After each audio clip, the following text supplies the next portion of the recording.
Gamers, gamers, gamers. Gamers.com.org. 1-800-GAMERS. What's up, gamers? How we doing today? What's up, Mighty Lion, Monarch, Duckboy Lars, Rollin' Puffin? Good to see you guys. Gamers, Gamets, and Genbys. How we doing? What's up, a little? How are you doing? Epic Sivu. Jirachi, you will beat the bad GC3 allegations today. Don't take it too personally, dude. I'm pretty sure that guy stealth joined a lobby and was also GC2, but wasn't able to do much in the lobby. I think he had high ping, though. But high ranks are always surprised when they get in these lobbies that they aren't double flip resetting on everybody. You're not? You're thinking about the allegations, though. Let's go ahead and open up the queue. But back on the grind. What's up, Duckboy Lars, on that 3-stream streak? Love that.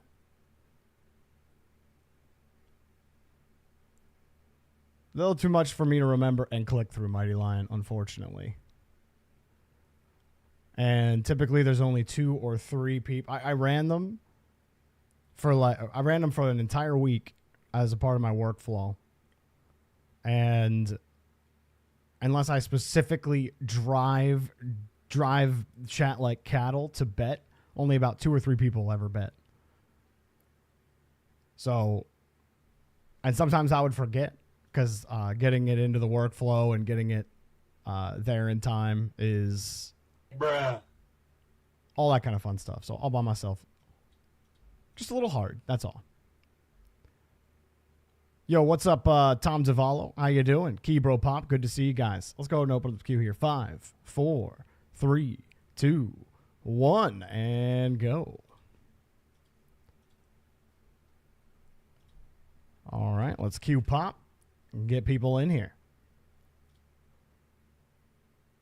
What's up, IVG? Good to see you. Jorby pumping. Love seeing it.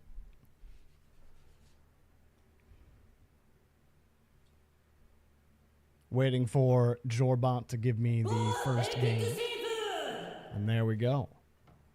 Got KO7, a little King Curtis, Gladiator, Checker, and Jirachi in the first lobby.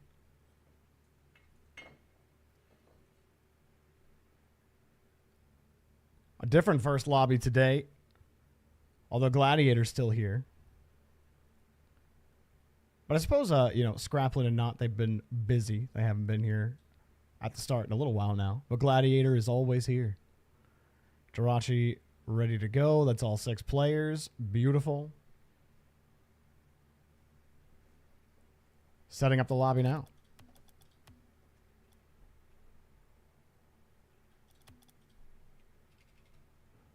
And we will not put spaces in our lobby names ever again. All right, lobby's up, y'all. Let's go. Oh, yeah. Actually, I liked kind of hanging on this screen until everyone was actually in here. Gotta turn that down just a tad. Yo, what's up, Chemo? How you doing? Great to see you. What's up, Tall? Jackalicious. Great to see you guys. C3 Div 4 yesterday. So close and yet so far. Let's go ahead and get the game started. Why don't we? On the blue side, we have King Curtis, Champ 3, KO7, Champ 2, and a little Champ 3. So that is 2 Champ 3s and a Champ 2. And on the other side, we have Checker 101, Champ 1, Jirachi, GC3, and Gladiator, Champ 1. So a lot of rank ups lately.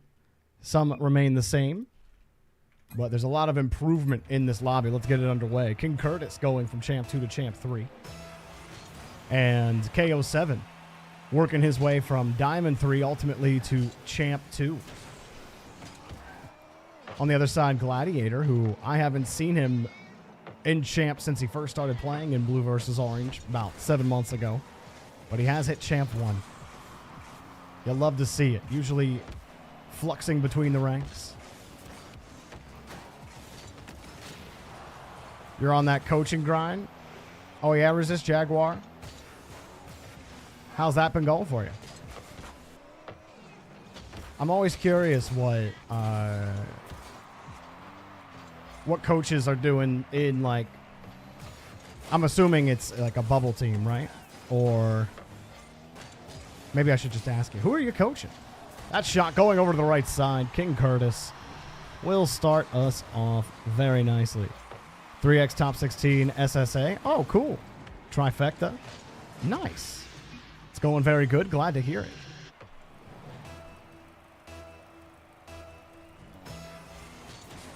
I thought at times it'd be fun to coach a team, but I think there's a lot of aspects of coaching I would not be great at. But I would love to kind of review replays, talk about overall, team philosophy and things like that. Giving players drills and stuff to work on to help some deficiencies, that kind of thing. But the management aspect, I don't know if I would really enjoy all that much. Now, Checker's got a really interesting cam.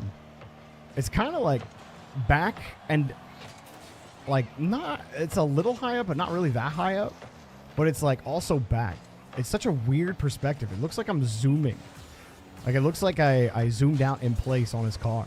It's just a very awkward perspective for me to look at. It's very interesting. For King Curtis.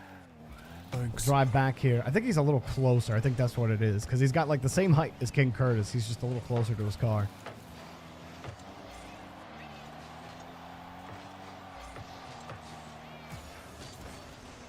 Gladiator with the follow-up touch. Checker following underneath. Orange still have the ball. This is the guy they want to get it to. Jirachi, the GC3 of the Orange team.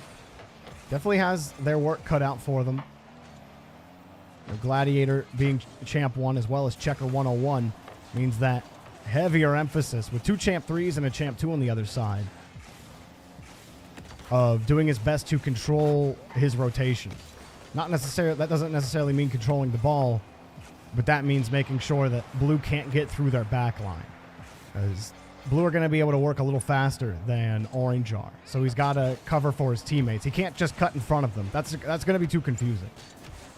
Some people say, like, I'll just cut and ball chase the whole time. And, that can work if you're ultra consistent, but nearly nobody is ultra consistent. If you were, you'd probably be close to the pro level. But that's why the ultimate strategy for Jirachi is to play it safe, play the rotation, because his team should be able to play up a little bit to the other side. You see him back here. Orange, they split on both sides. The rotations are going to be different. That's why you have to play the safety valve. And sometimes you could pull the safety valve and flush the entire system. And for Gladiator and Checker, their goal is to try to give Jirachi space. And right now, they're finding that troublesome to deal with. Jirachi, no boost, couldn't get back to the ball. It was a free clear the other way. That's the thing is, if Jirachi doesn't have that ball security is going to be difficult.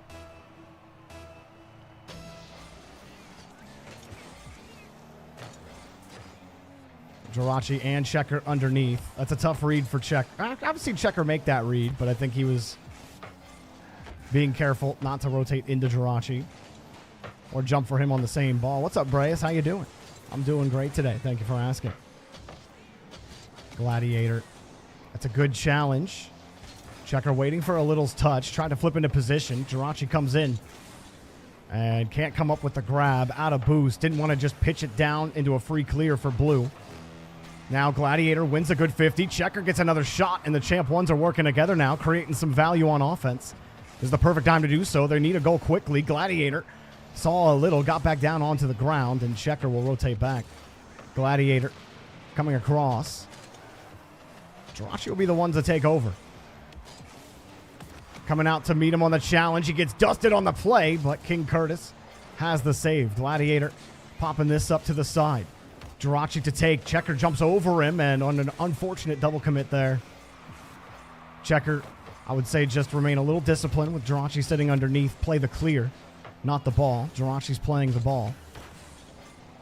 Try to cover a different angle. Gladiator Another shot off the ceiling, looking deadly. No! KO7 diving back. King Curtis also getting the touch out to the side. And blue hold, despite a good try here from orange to get it going. I do think rank disparity had a bit to do with this game, but good from orange to keep it tight. Just couldn't get enough of that offense going, and then when the pressure got tight, the rotation was hard to maintain. So good game overall from the blue side. Way to hold them and not get not overcommit a little, especially. A lot of key touches on attempted passes from orange. So a good game.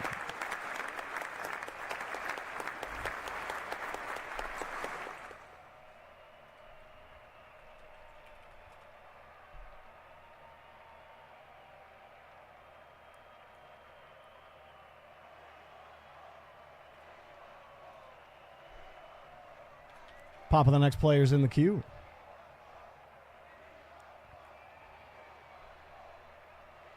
Hey, we love it when Twitch bugs Breas, in our favor, of course.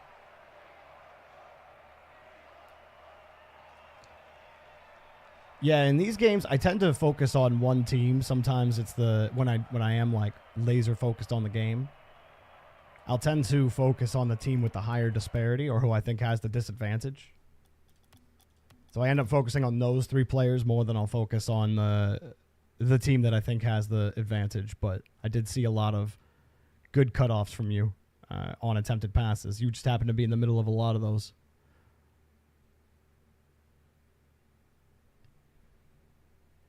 All right, we got 4 EU in this lobby, so we'll go to Europe.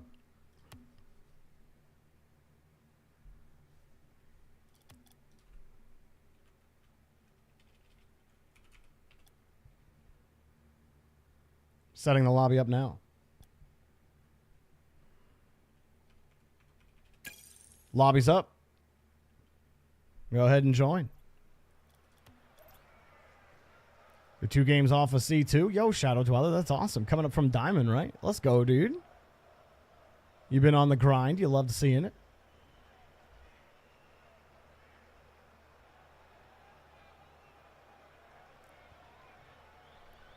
Yeah, that's why the comment yesterday about a GC3 being able to 1v2 a couple of GC1s, I think is not respecting the defensive ability of GC1s.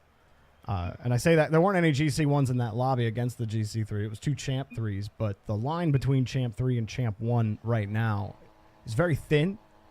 It's very hard to get into GC1 because the Champ 3 GC1 is like very much a similar skill level. It gets a little... the players get a little better in GC1, but it's not by much. And I think it's that inconsistency when you get over the threshold that's making it difficult to get through. But there are gatekeeper ranks like that the whole way down the spectrum. So you probably also experience this in other ranks because it happens across all ranks. And it is never limited to one rank.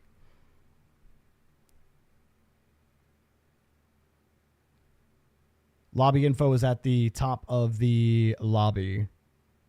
LTK Auto.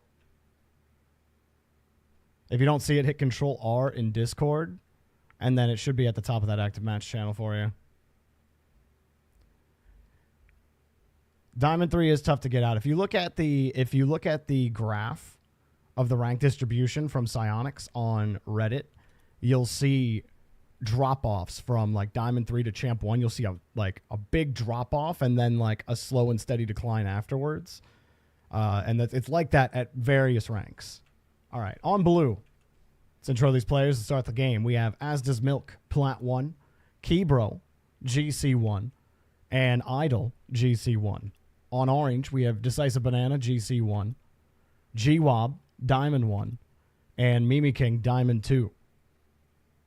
This is definitely a distinct advantage to blue team, having 2 GCs and a Plat 1, but 2 Diamonds and a GC1 will definitely be difficult.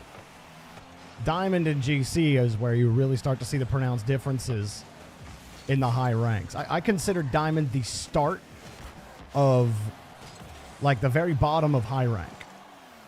You know, from bronze, or from really the top of silver the whole way to plat if you look at the graphs. They kind of sit very similarly. There's not a lot of drop-offs, but then there's a huge drop-off from Plat 3 to Diamond 1.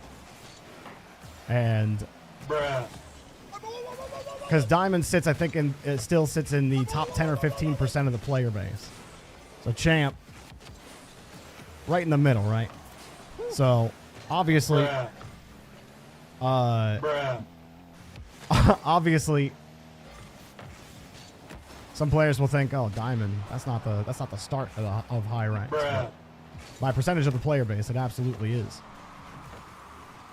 Not many people sit there compared to the rest of the player base, and that just goes to show you how good the ranks that are higher than Diamond are. As this ball gets popped in, Kebro enacting a lot of fakes as he takes this down, scoops it out to the side, and that's just a straight miss from Mimi King. Mimi King should be able to grab that one, but I think Kebro caught him off guard, thought that shot was coming sooner, and he ended up jumping. It's a panic moment there for Mimi King with Diamond 2.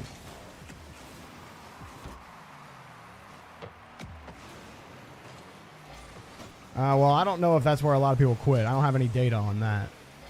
That's a feels fact to me. Idle, swinging the ball out to the right-hand side.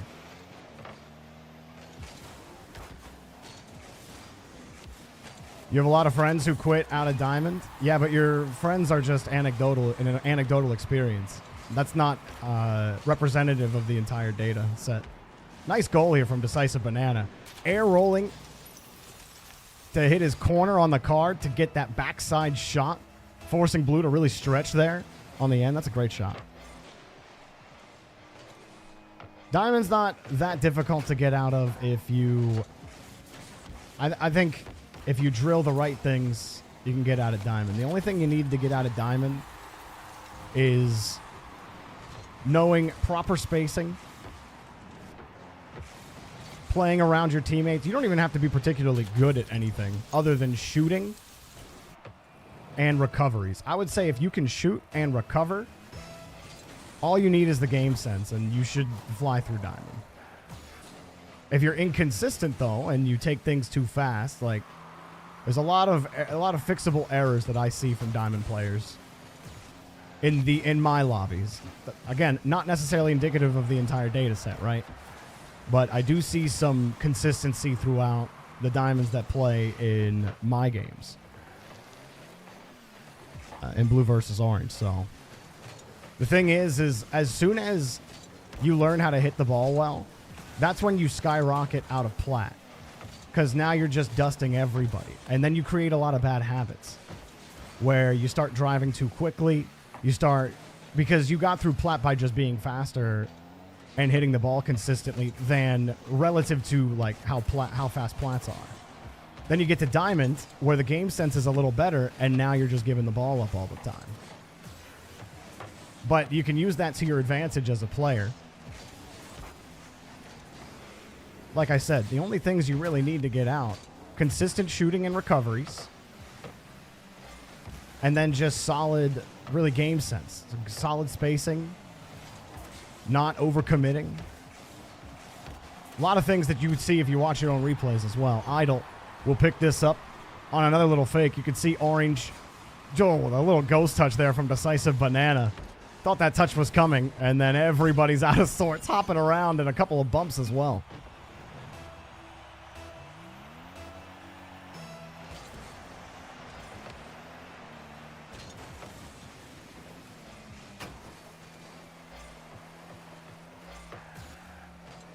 To be honest, I think getting out of Champ is hard for the same, or feels difficult for the same reasons. But getting out of Champ requires more consistency out of you than getting out of Diamond does, to a degree that I think it can be difficult. And then you have to fuse that with better game sense, because your spacing and your rotations change. Is, you know, you don't position the same in Diamond 3 as you would in Champ 3, so it becomes different. You have to continue to adjust and adapt your game. That's why I don't like specific generic game advice. Like, oh, I just ball chase. It's like, that doesn't actually help you, because there are plenty of situations, even if you think you're better, that it's a bad idea to ball chase. It's like, to me, that doesn't actually teach you how to read the game. Like, that's just someone no-braining you advice. I don't even like specific rotational advice. While it can be useful in a lot of situations, understanding spacing and how spacing works, I think, is a much better teacher than trying to give you, like, well, what do I do when my teammates both cut in front of me and this happens? And it's like, well, the answer is different in every situation. The real question is what about, I like the more flowchart philosophy of thinking about ranked. You know, I say it all the time, right? Step one, you should be asking yourself, where is everybody in relation to the ball? The first thing you should be identifying is, where is the space? Who has control? Where is everybody? And then making decisions out of that. Understanding, okay, my teammate is on the ball. I should be watching to see where this play is going and position in anticipation of that. Oh, is my teammate on the left side? Okay, I'll only cover the right side. Where are my teammates? Are we covering too much? Are we covering too little? Are my teammates bunched up? Where should I be covering to compensate? This one's going in. Blue. Pick this one. And they get demoed. Rotating back. Didn't see Decisive Banana. Was right on the ball. And it ends up in their net. I think preventable there, but Orange will win the game. GG's. Give it up for all 6 players in the lobby.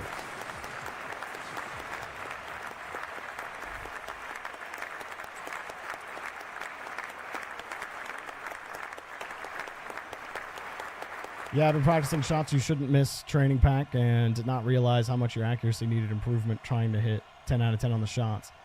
I know spacing and proper rotation are my next biggest thing from what my coaching sessions have taught me. Proper spacing can be hard because your opponents are also inconsistent, but you start to learn where the optimal spot to sit is. And it depends on what your position is and what your goal is. Like, you have to think about what your job is at any given moment, right? Like, if you're rotating out and your teammate comes forward to support your first man, your first goal should be covering the back line, not the same options or trying to play a hopeful position. Your first and foremost goal is to make sure the back line is defended. Now, sometimes that can mean getting aggressive. Doesn't always mean getting aggressive and just ball chasing, though. It completely depends on what the situation in front of you looks like, right? And you're probably learning through your coaching sessions that specific rotation advice doesn't really help, because you find yourself making those decisions in situations and still getting scored on, still feeling uncomfortable, because it wasn't actually the thing you should have done as third man or as first man, right? That's why I like the flowchart philosophy of, like, identify space, make the decision out of space, right? If you identify the space, you identify what your current position is. Out of your current position, what's your number one goal? That kind of thing. And being able to answer those questions yourself will help you figure out those spacing issues a lot better. And sometimes there are some reads, especially on defense, where you might find it easier to take an angle that you didn't know you could take. That's why doing defensive read custom training can also really help with that too, to develop that game sense and understanding. But a lot of those things come with practice, and because when you get higher rank, it comes with new reads, right? Because players are hitting the ball differently.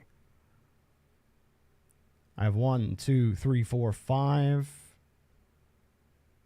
5 players ready. I am looking for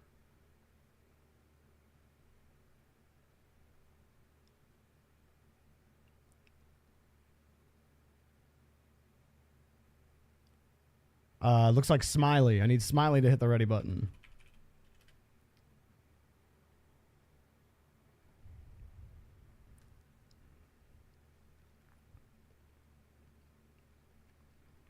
Last call for Smiley. If the ready button isn't working for you, just type in chat, please. Let me know you're there. In the active match chat, excuse me. Perfect. All right. Creating the lobby now. We have 3 US East, 3 Europe. That means we do a coin flip. All right. What's it going to be? Heads is US East, tails is Europe. It will be tails. We will go to Europe for this game.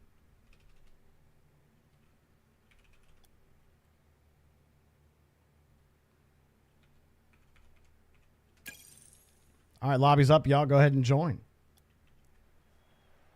And as soon as you are, I'll actually switch the game over this time.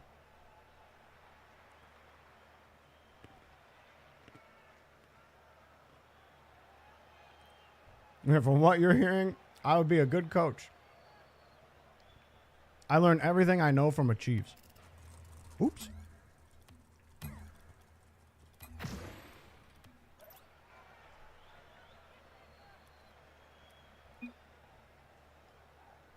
Achieves is the one that really helped me think about the game like that.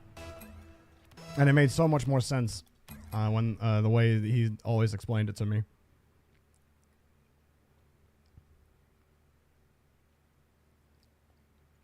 But you start identifying things and seeing more things when you start thinking about the game that way. What's up, Tay? How you doing, man?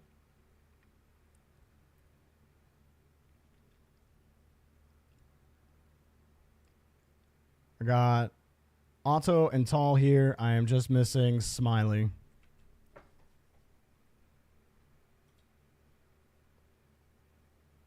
Oh, boy. Okay. All of his readies are coming through. Oh, Jorbot.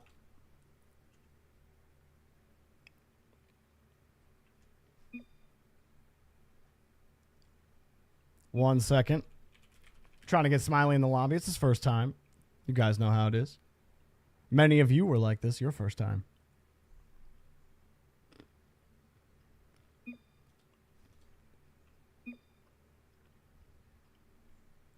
Chemo said me. Yep.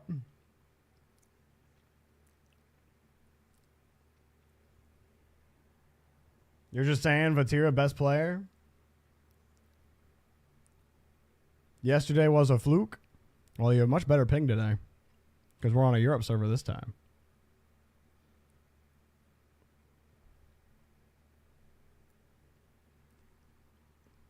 Remember, if you can't see the lobby information, Control R in Discord is always good. That's right, and don't forget, next time you're buying credits, when you see that white Zomba come through and you finally have the money to be able to do it, then buy it. Make sure you use code JorbyPls in the item shop.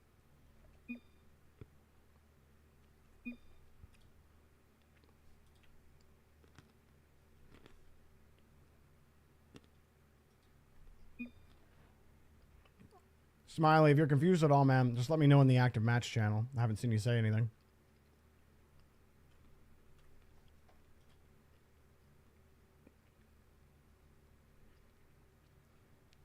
You're begging for white Zombas to return to the shop? Oh, they'll come.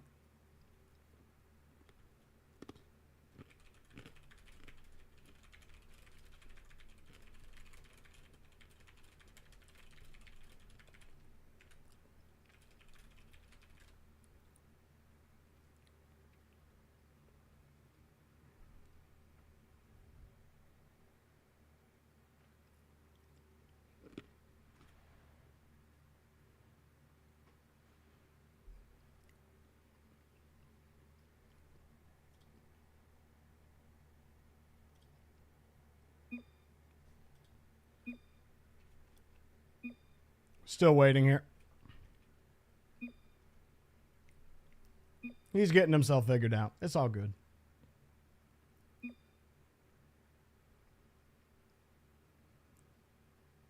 You don't care they won't be able to afford the rocket pass. Give me those Zombas. They complete so many presets. Nice. Yeah, I was never too into the fashion aspect of the game. I always just wanted something that I was happy with that looked good. I've definitely leaned towards the simpler designs. I do find the bright and shiny designs very distracting.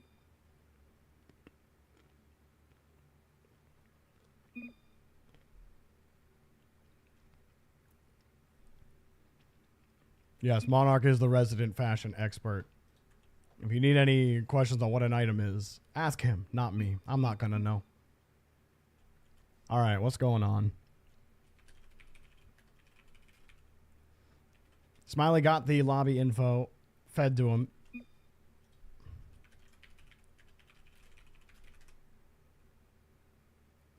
Checking in on him really quick. All right, he's in. Beautiful. Okay, we got it. All right, on blue, we have Chemo, GC2, Dark 251, Champ 3, and Puffin Diamond 3.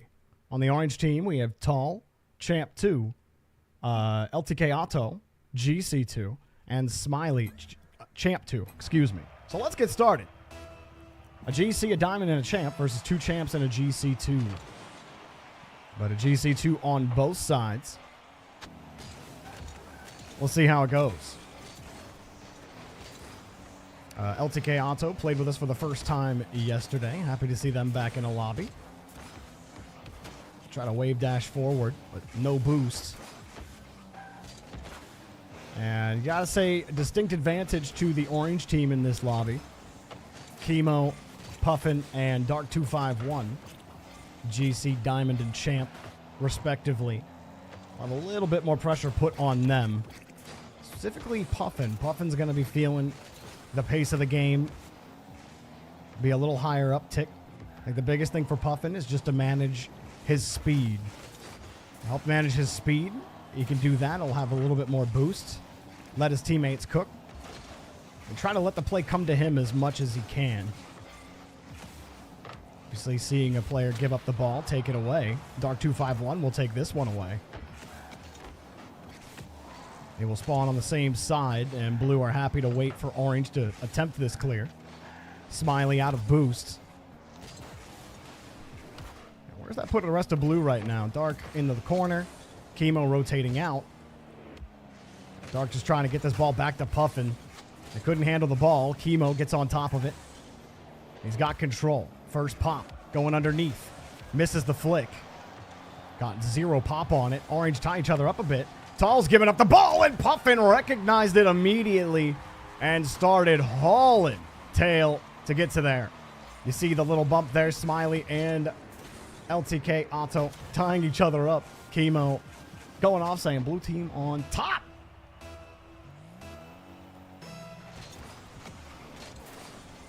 Another challenge. Dark 251 is up off the kickoff and tried to put it on the backside, but just a little wide. Puffin out as well. And funnily enough, you say the most pressure is put on Puffin in this game, and of course, he's the one to take advantage of an orange mistake and punish. Chemo down, and Puffin gets a great clear downfield. Unfortunately for him, Tall's got a full tank of boost, and he's still got to play defense. Oh, neutral hop. I think he's fine just to boost into that. He seemed to be looking at the car more than the ball in that moment. Tried to adjust. Chemo takes over for Smiley, and he gets bumped back. LTK Otto staying on the ball. Chemo harassing him on the back line. Orange starting to build a little pressure, trying to hold on to the back. Blue are doing a great job, though.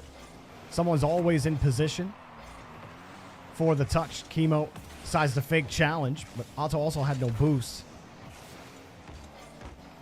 Oh, he had to play the ball. Has to go back to his own corner. Orange, you saw them lurking, though. They've tried to reposition. Chemo couldn't get control of it. Otto flushed himself out of what looked like a conglomerated mess there in the orange rotation. Puffin and Chemo playing together. Bit of confusion on who's taking that. Chemo hoping for a corner boost. It doesn't spawn. He gets stuck on the wall, and his fourth man has to make the save. Well, Chemo will take this opportunity to go get some boost as blue work downfield. Or Puffin, excuse me, not Chemo. Puffin now lurking his way into the rotation. Forces to the strong side for blue. Chemo, good first touch. He should have this, and he does. Chemo took his space. Wasn't sure as he caught this how quick a challenge would be coming. Tall was coming up on top of him, and he decides to control it. Smiley got bumped back and had no boost left to respond. And so blue, despite me thinking they would have the, or they do on paper have the disadvantage here, low rank being Diamond 3 to the low rank Champ 2 on orange. And Otto's just got a huge 50. Channeling his inner Carmine Corp on that challenge. He has the momentum, and it's that touch right there. Hits it on the nose straight into Chemo. He takes that challenge underneath without getting that extra touch. It probably is neutral in front of the box. But he ends up hitting it into Chemo, who hits it right back into him. And his car's big enough to get the dunk. It's a good approach there. And Dark251 does not care about that goal. He will absolutely slap this one in. As Tall looking at the ball, not thinking Dark251 was there. And there he is, popping out of the woodwork.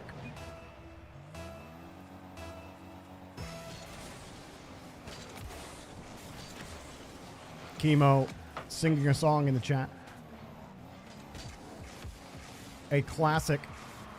Speaking of classics, I saw that Rocket League released like a a 2000s classics. Good try on the save. Smiley picks this up on the left side. As see Tall go up, he gets the win on the challenge. Puffin left stranded. Not a bad position. Unfortunately, Smiley was able to sneak that through powerfully enough. But I saw the 2000s hits as player anthems. They have freaking Oops, I Did It Again. They have What Is Love? An old internet meme, but a great one. I mean, really, it was a meme before the internet, even. Or at the dawn of the internet, if you will. It's a re-release, sadly. I didn't even know they had those in the game. Oops, I Did It Again is new. Now, Dark251 keeps having his way in the lobby. See Otto rotate back. And wait. I'm not sure what happened there. Really, he just missed the ball. That's all you got to say.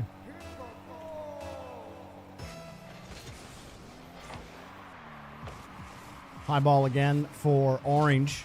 If they score here, they could have a chance. Tall mishandles the ball.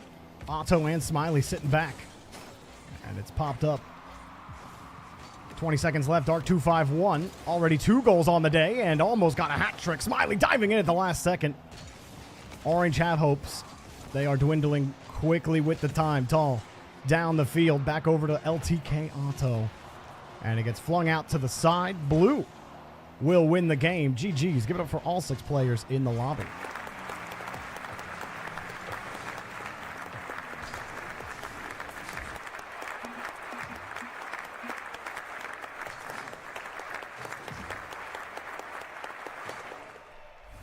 Pop on the next players in the queue.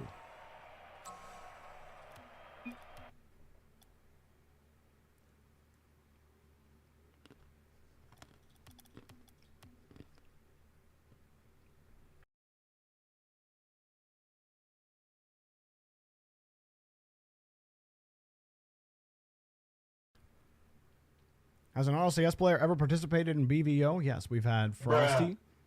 Frosty and Wavy play. We've had an OCE Pro play. What's good, not Twitch chatter guy? How you doing, dude? Monarch said he made Frosty own goal. Pretty funny. All right, we have our next 6 players. We have a US West in the lobby. That'll break the tie.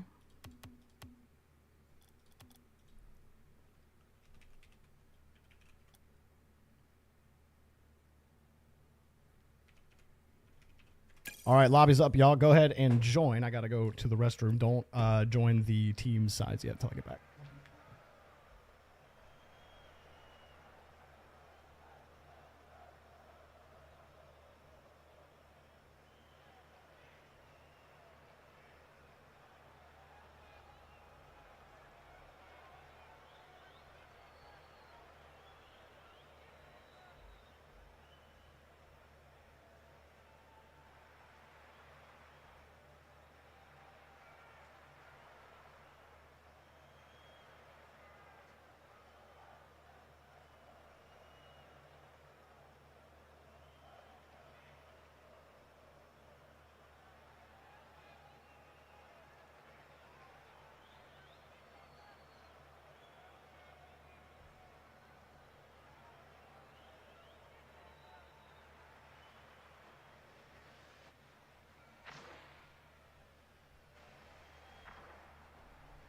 All right, y'all, we are back.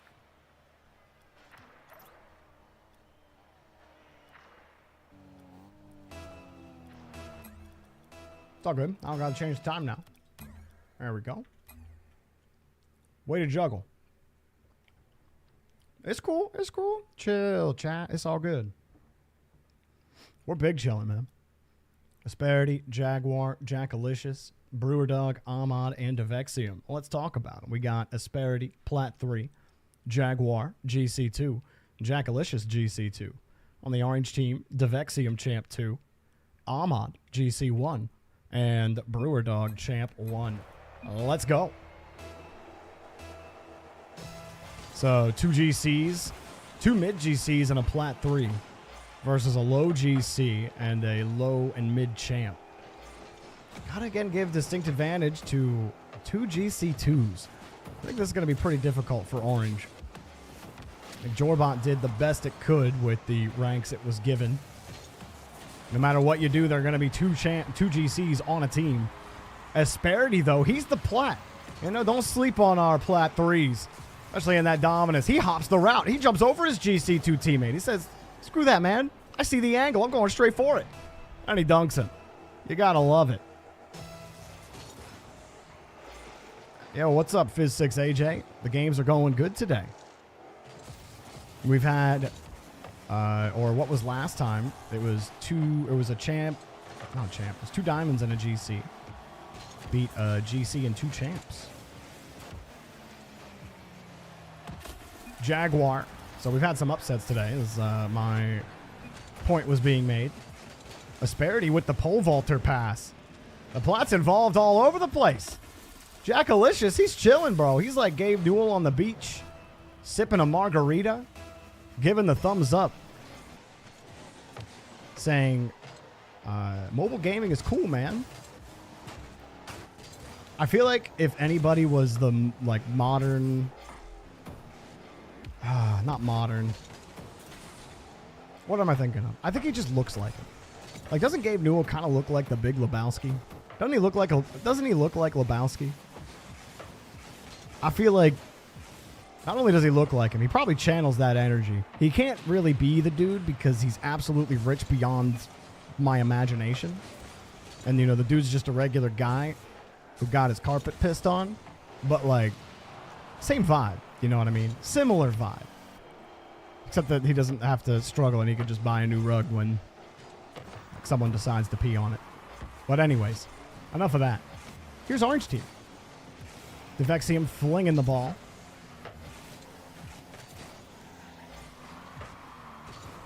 You're producing for OCE RLCS? Hey, nice. That's awesome, Fizz6. Glad to hear it, man. High ball here from Jaguar. Him and Jackalicious team up, and that's part of the reason I thought that Orange would have some struggles in this lobby is handling plays like that.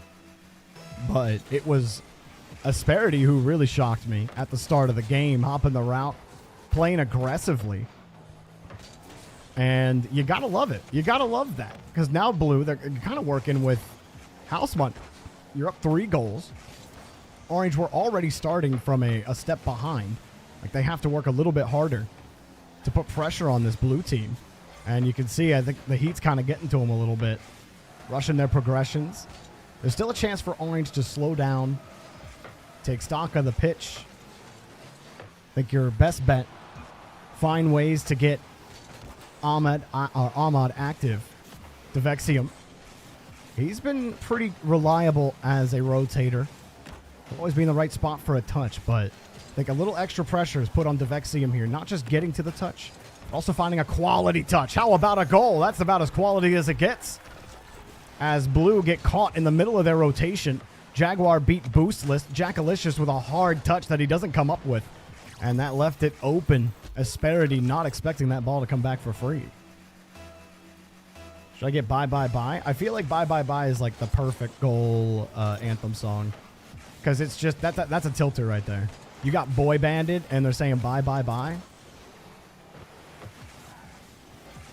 When are they dropping the K-pop anthems? Surely those would sell. Do they have a couple already? They might. Is there? I don't know if there is or not. That's what I'm saying. That bounces off the post for Jaguar. Brewer Dog. Ooh. Okay, it works out. Asperity missed it. And Devexium will score again. Okay. I don't think anybody's expecting Brewer Dog to hit that.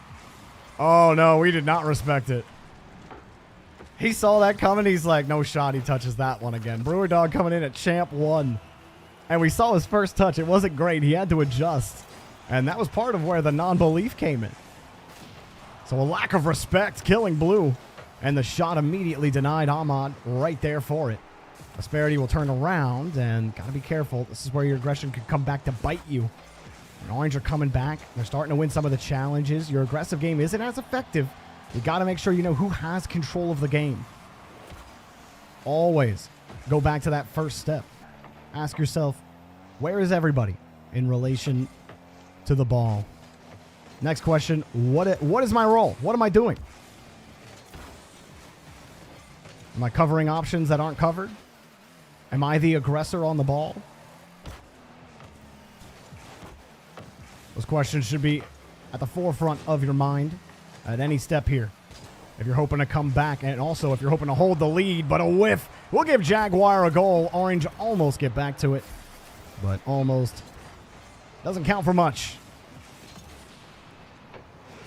Ahmad was trying to get to his perspective. Didn't get a chance to see his perspective there.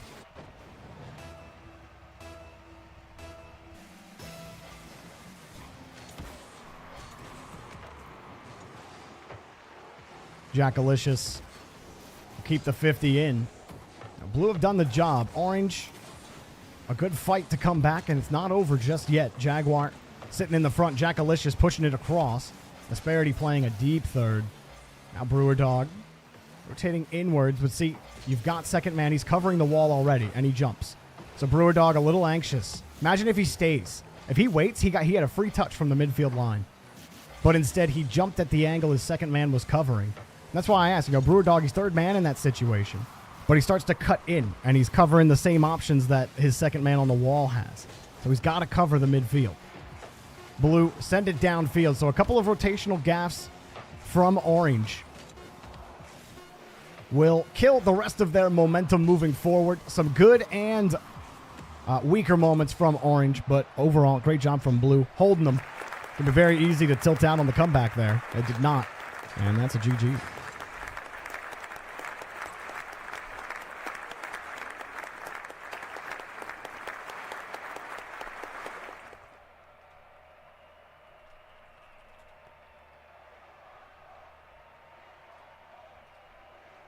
Popping the next players in the queue.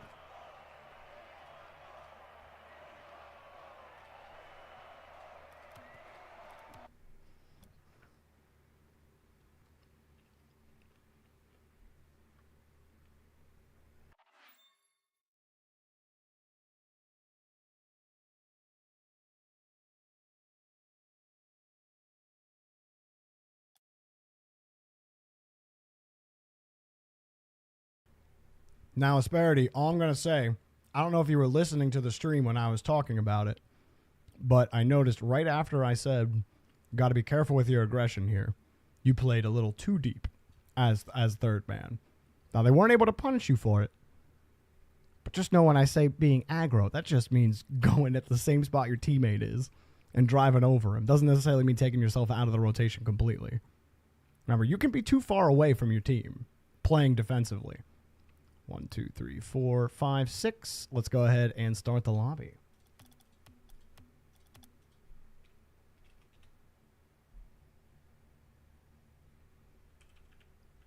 But I thought you played a good game, man. I thought you played a good game overall. That was the only thing I thought to say.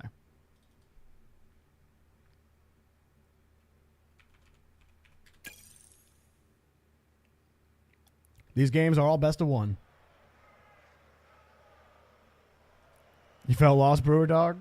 Brewer Dog, I think the only thing I would say to you, man, is you just need to identify what's in front of you a little bit better, because you cut a couple of times, I think if you recognize, like, think about where your second man is sitting, because you tend to tunnel on the ball. So think about where, like, your whole team is. Start there. Think about where the other team is and try to position off of that. I think there are some moments that was a lot easier for you. Like when you're front in the rotation, you have a better idea of where you should be sitting. But when it comes to third man, you did look a little confused. And I think you just have to identify what options are being covered. That was the big thing that I saw. So, all right. We got on blue. We have Checker 101, Champ 1. Samuel, Champ 1. Or Champ 2, excuse me. And then Gladiator, Champ 1. On orange, KO7, Champ 2. God, this music sounds like we're going to the boss battle. King Curtis, Champ 3. Shadow Dweller, Diamond 3. And begin! Whoa. Begin! Whoa. Begin! All right.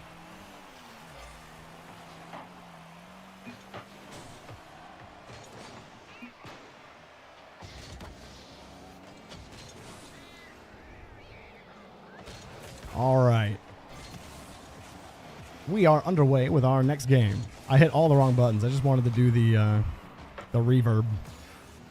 We got it wrong.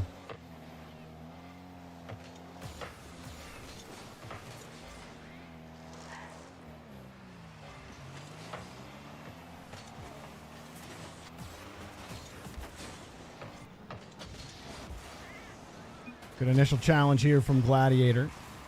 So we have 3 champs on blue, and then I guess technically 3 champs on orange as well. Almost perfectly balanced. Shadow Dweller recently from Diamond 3 to Champ 1. And we have a couple of those in the lobby. KO7 was one of those. Diamond 3 initially. Now he's Champ 2. Was Champ 1 for, like what? Like a week or two? And got up to Champ 2. Not too surprising seeing him make those strides. Checker 101 tried for the touch. Is knocked around to the side. Checker bumping Shadow Dweller, causing a bit of a mishap. Good try from Gladiator in the corner. Checker's got to cover now. Oh, he gave the edge up. Checker had the right position, but he turned his car so hard. Like this turn right here. He turned so hard into that, and he doesn't need to. His car was positioned correctly the first time. He actually just took himself out of position doing that. There's nowhere. If King Curtis is going to go that hard to the side, you're even let him, and then cut him off. Let him hop over you like that, and just track him the whole way. There's no way he's going to beat you that fast with where he was sitting.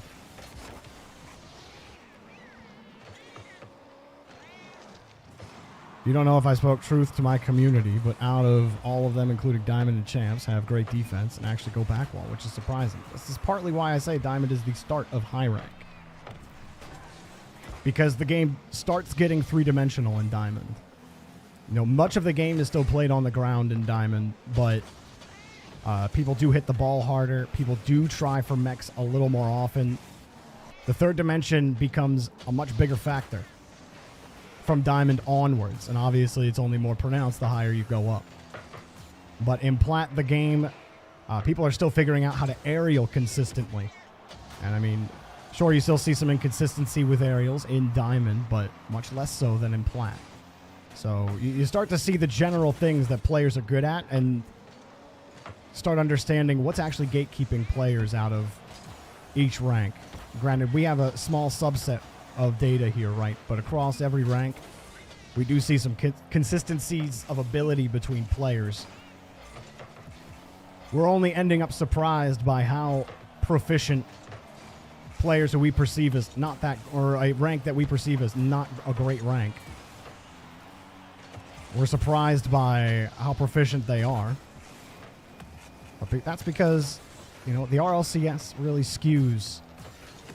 I think content creators add to this, especially the toxic ones. But, you know, the game's really hard. King Curtis got the challenge in the midfield. And one of the quick pass over to Shadow Dweller. Shadow Dweller sitting on the midfield boost. He had gotten it, but was still sitting there. KO7 with a light touch over to King Curtis. A risky touch. Checker was sitting right there. And it didn't get boomed down the field on him, but it was looking like it might. Samuel rotating back. Gladiator misreading the bounce. It will be flung back out to the opposite side. Samuel picks up the game-tying goal. Saw Gladiator not going for that touch. King Curtis wasn't fooled. He was looking at Samuel the whole time. He just straight up missed the ball.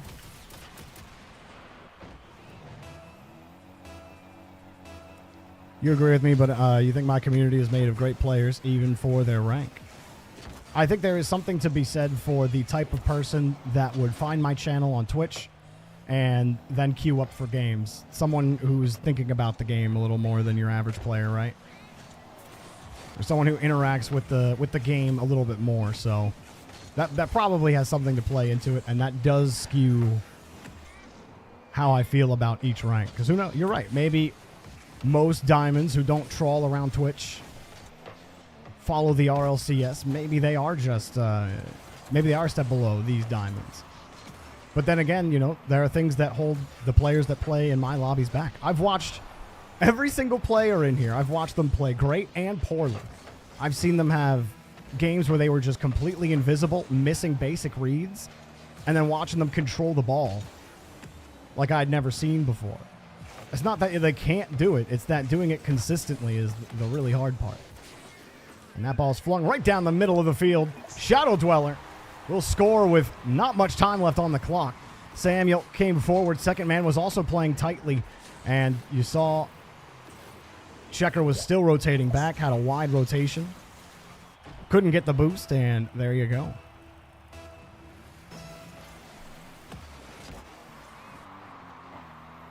"12 seconds left. Let's see if Blue can put it together. Well, they need to put together a possession. Time is ticking away, and the ball's away from them. Gladiator trying to find an angle out. KO7 lets it drop, forces Blue to play the ball. Samuel played it backwards, and it's somehow still in the air. Samuel has the boost now. Checker right underneath him. He knows he's got to pop it high, and Gladiator almost caught it on the failsafe, but GG's, Orange will win. Give it up for all 6 players in the lobby.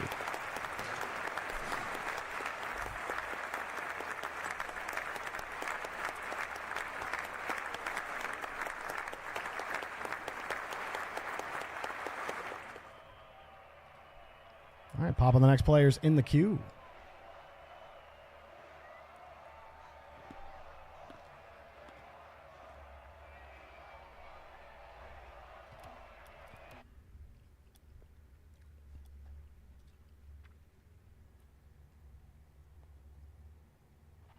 Thanks.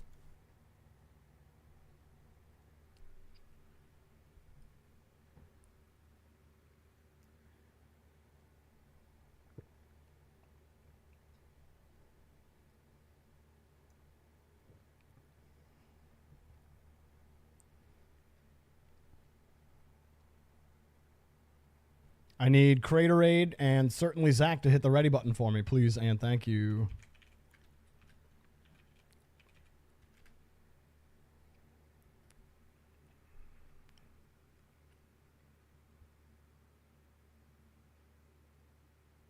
Crate's ready. Did I miss that? Oh, he did hit ready. All right, just certainly Zach, and there he is.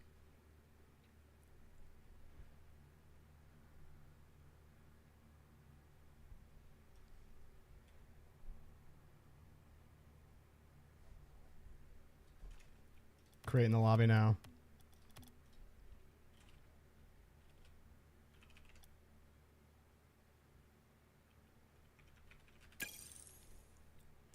Lobby is up.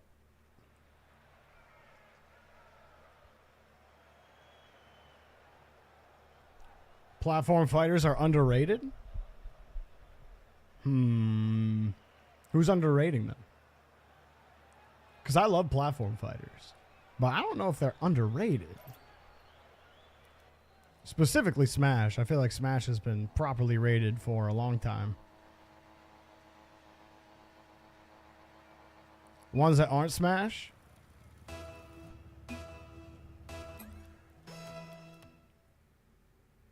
Platform fighters besides Smash. My favorite platform fighter outside of Smash is Rivals of Aether, which literally nobody knows about. He's making a second one, though, which I'm really excited about. Tekken is not a No, Tekken is most certainly not a platform fighter.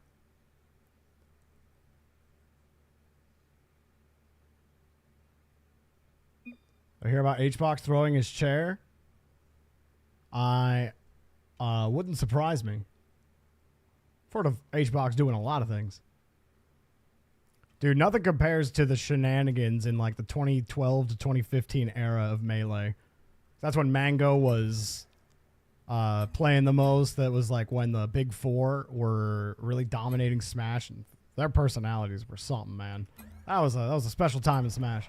All right, on blue we got. I didn't mean to start it yet. I hate starting it because people always score, but here we go. Ready? Ionic, GC2. Jirachi, GC3. Oh boy! As does Milk, Plant 1. On the orange team. Honestly, good luck, guys. Craterade, Champ 1. Certainly Zach, Champ 3. Fizz 6 AJ, GC1. But AJ is coming in from Oceania. So he's got to play on that cool 316 ping. We do welcome Fizz, his first time playing in a blue versus orange lobby. And he's certainly going to get a heaving helping of BVO in this game. As does Milk, missing the ball and almost found it, but just too much backwards momentum as he turned into it. Anticipated more speed on the shot. He didn't get it. You played a couple times. Oh, yeah, you did. You have. I'm sorry, dude. The players that come in spaces sometimes forget that you played. That's my bad, man. On me. On me. Ionic will pick up another goal, this time on the blue side. As does Milk, setting it up, and the Musty challenge goes right into the net.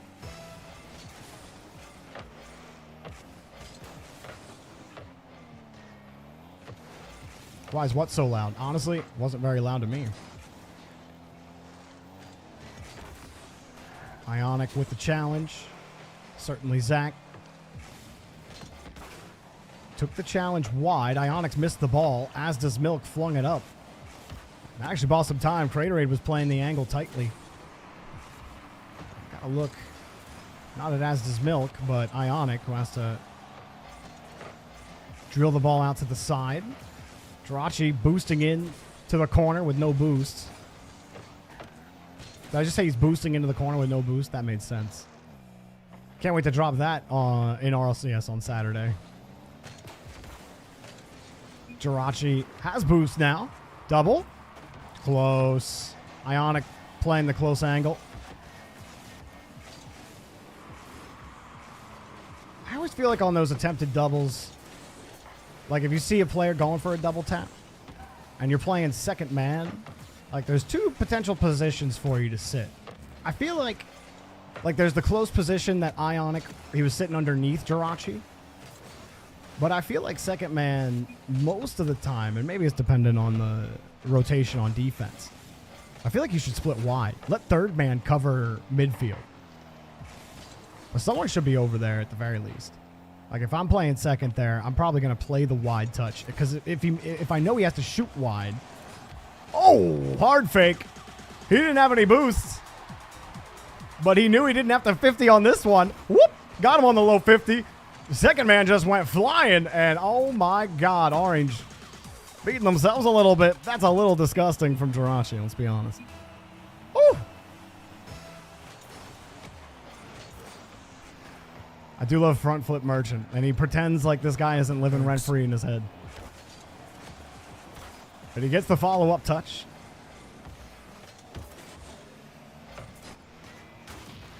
That's true. No front flip. There's no front flip Jirachi. And look at him go. Actually, it's Asda's Milk setting it all up. Certainly Zach came off for the squishy save. I don't know why he was doing that. Maybe anticipating Asda's Milk trying to bump him early, but he was going for that way early. Honestly, that's the worst habit I see from high-level players. The worst habit I see from high-level players, they're like, I gotta be pace. I'm gonna read the ball 30 paces in advance by going up the ceiling. I'm gonna go up the wall. And then you take yourself out of position. Craterade will score, though. All of blue out of position here. As does Milk, he's third man. He's got to be thinking about the net. Don't jump at that. Craterade's on the ball. Step one, space identification. What you should have seen was that Craterade is on the ball. I need to play his touch. not play the ball. Something the Plat 3 will have to learn. He was Plat 1 before, and Asda's Milk has gotten better over time, but the game sense has to start coming to him as Craterade puts this ball in, or sorry, Asda's Milk still Plat 1, excuse me, but he has played better. And this is a tie game now. Everyone's sitting and waiting. Nobody on the wall. Bad defensive structure there from Blue. Everyone turning off, not really understanding where Orange's position is.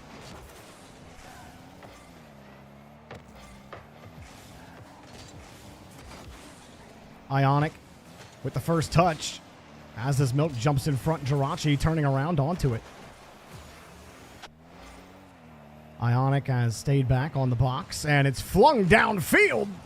As this Milk flying in for the save. Good touch from him as well. Back to the corner. Prevents a quick shot, but the rebound still comes out. Jirachi picks up the save. Ionic gets bumped, but no rebound comes to threaten him. And he hops around Fizz 6, who's having some trouble, and Ionic takes another touch. As does Milk, flings it into the net. And as does Milk, played this one nicely. Ionic beating Craterade to the ball. And then as does Milk was headed to the plate with pace. As soon as he sees Ionic wins it, he knows he can play aggressively with Jirachi coming back. He's got the safety valve. He can come up, and what does it get him? A goal. Not the best touch from Ionic. Had to use a lot of boost, but gets a little cheeky double reset. Oh, and if Jirachi had just been a little more patient. Well, that should be in from Orange. I don't know how they didn't score that. But Jirachi certainly should have been punished for that. He rotated in a little too early. Didn't respect position on the ball. Ionic sends one flying. Certainly Zach's got the save. Craterade moving up his third man. He needs to be getting some pads at the very least. That's a good 50 from AJ. Orange are still looking for a way in to tie the game. Ionic keeps the ball tight. Fizz 6 forced to give it up, and Jirachi finds Ionic downfield. Craterade waits for the shot, and it's off target. Craterade breaks through, as does Milk. Not watching again as third man. Got to know when they have control. As Jirachi driving forward on the play. He's got the reset, and as does Milk will get another. I believe his second. 2 assists, 2 goals for the Plat 1. And a nice pass from the GC3 to get it done.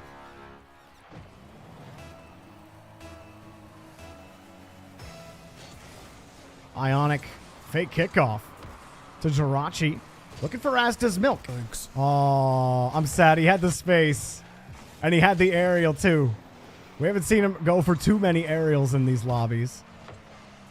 And in most of those lobbies, he's typically much lower than his colleagues here in the or on the pitch. But Jirachi will take the ball, put a little musty on it, and that will end the game. GG's. Give it up for all 6 players in the lobby.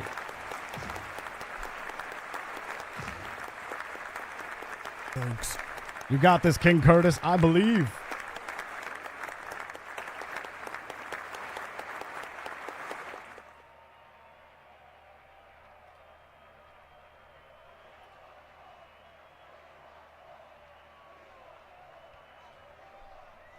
Happy hour. What's up, dude? Great to see you. Popping the next players in the queue.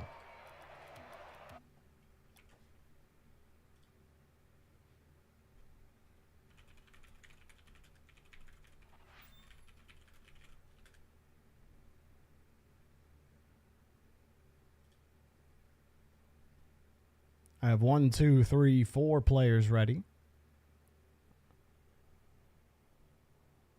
I see Iosha, or Iosua, Monarch, Mayo. It's not. It's Iosua, isn't it? Io? I'm not sure. 5 players are ready, and I just need. It's Yosua. Yosua. Got it. Thank you.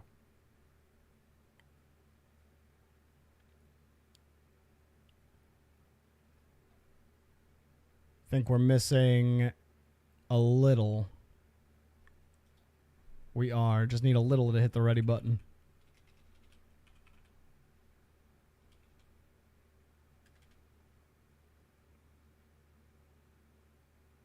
Need to be moved down? All right, no worries.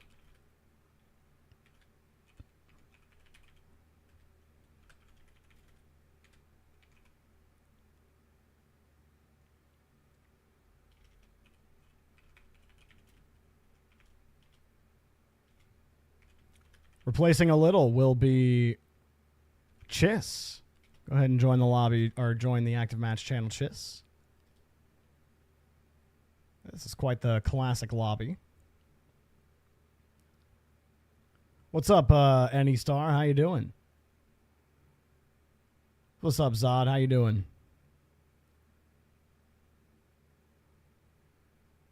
Just got done with work happy hour. Now to figure out what to do for a birthday dinner. Happy birthday, Happy.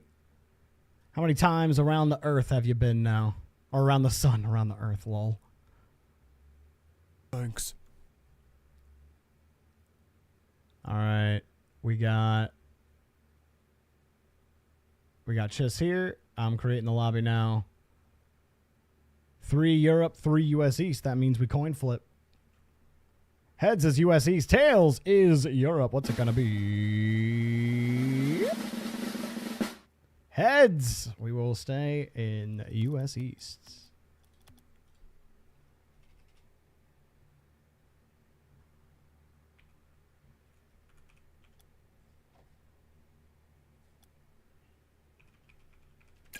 Lobby is up and ready to go.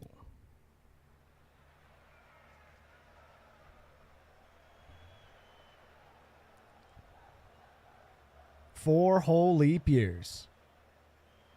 Dang. Very nice. All right.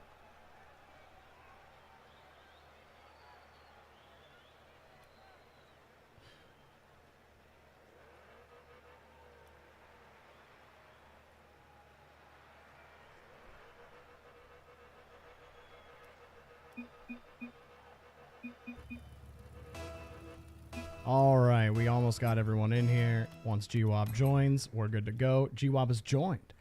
So on blue, we have Mayo, GC2, Decisive Banana, GC1, and GWOB, Diamond 1. On the other side, we have Monarch, Diamond 2, Mimi King, Diamond 2, and Techie, GC3. So distinct advantage to the blue team having 2 GCs, one of them a GC2 and a Diamond 1, whereas you have 2 diamonds and a GC3 on orange. So a little pressure on the orange team. We'll see how they perform. Mimi King flinging the ball up. And, you know, just because you do have 2 GCs on your team doesn't necessarily mean that they're going to gel. If they want to win the game, if they do gel, they should have the advantage.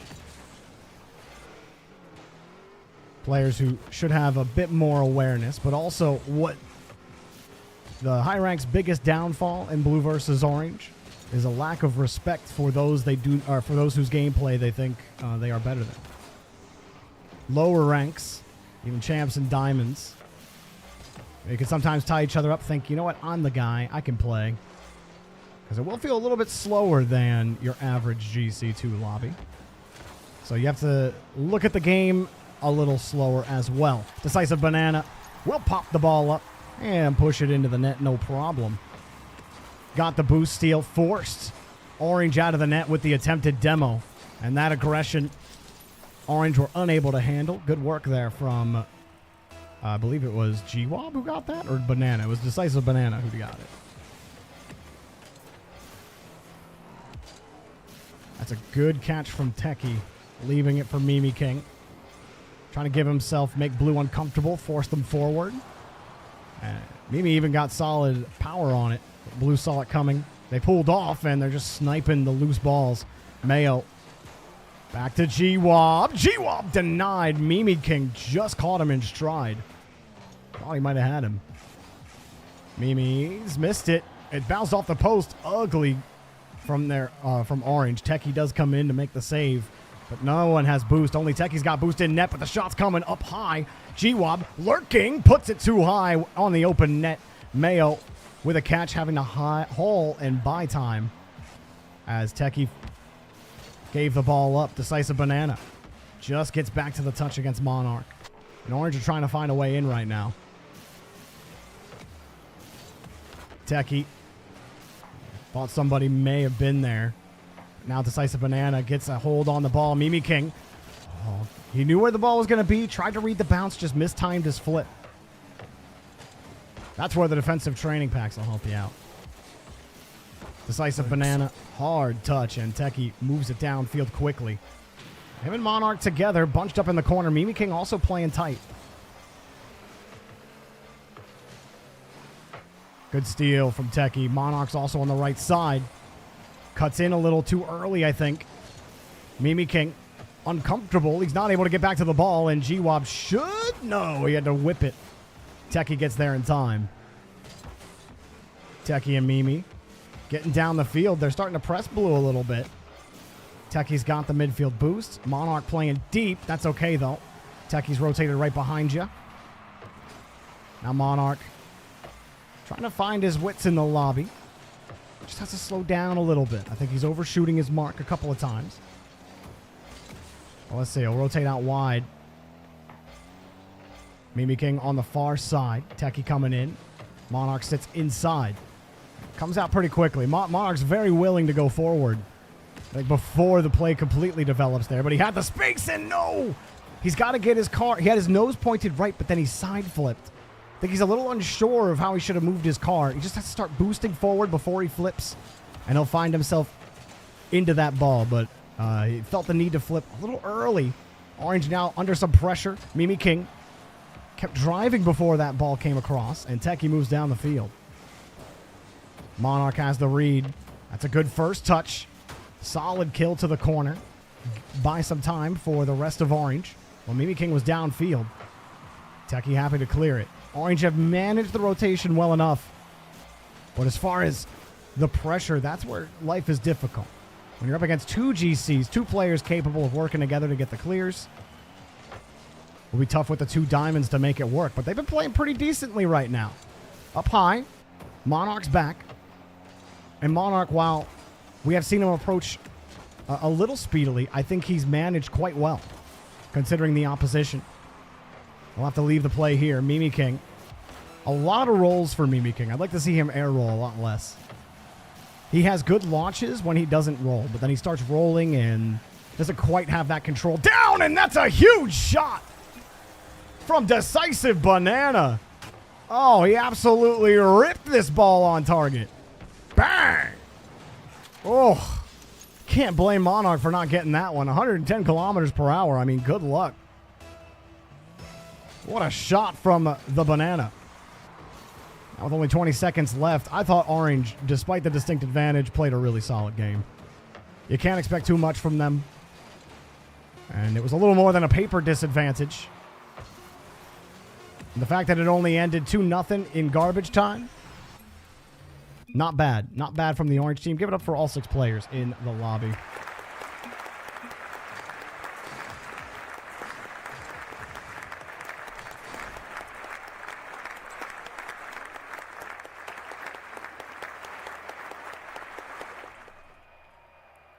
That's all right, guys. Don't. I thought you guys played a really good game considering the disadvantage you had in ranks. I really thought you guys played decently. Having to play at a consistently higher pace, having to come up with touches, I thought you guys played pretty well. So please do not beat yourselves up for not playing, feeling like you didn't play well in that lobby. You were up against 2 GCs. It was always going to be difficult. You had a couple of plays where you almost tied.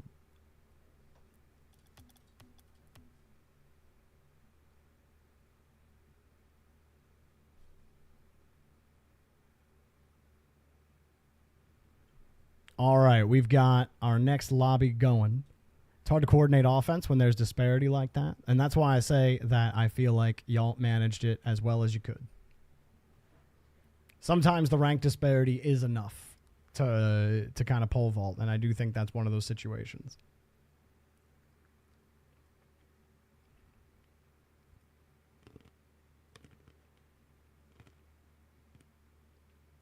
Like if the disparity were 2 champs and a GC versus 2 GCs and a champ, that's a little different. But Diamond, that gap is a lot bigger. I have 4 players ready. I am missing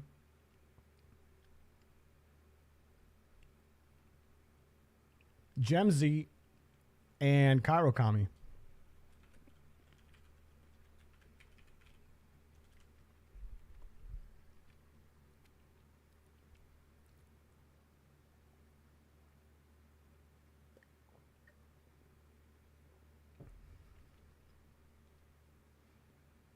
Yeah, everyone's got that Discord bug right now a little. It's super annoying.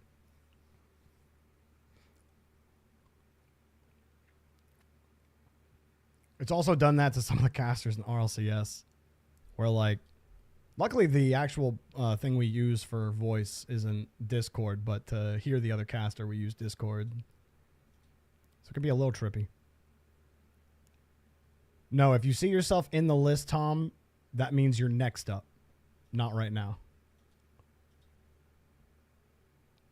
All right, no Gemzy, no Kairokami, so we'll take those two out. And then we'll add 2 more players from the queue.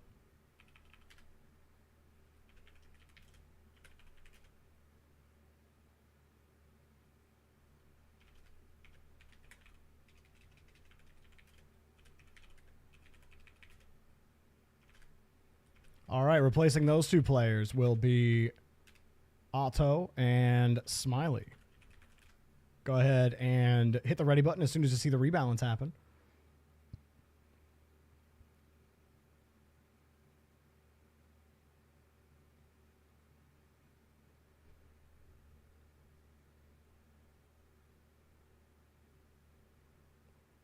All right, all I need to see are Smiley and Otto. There we go. I have Smiley, just waiting on Otto.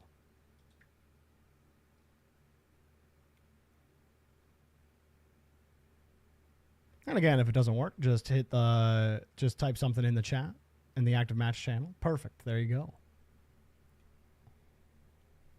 I'm creating the lobby now. We have 3 Europe and 3 US East, so we will coin flip again. Heads is US East, tails is Europe. What's it going to be? Heads will stay on US East. NA win the last 2 coin tosses.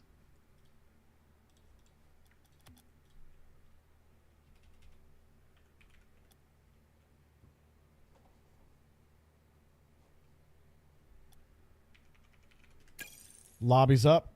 Let's go, gang.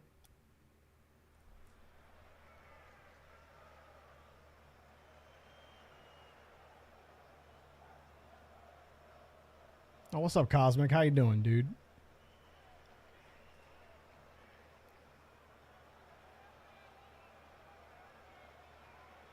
Freedom coin. That's right. They don't make coins with freedom in them over the pond. I don't know why I turned into Hank Hill there for a second.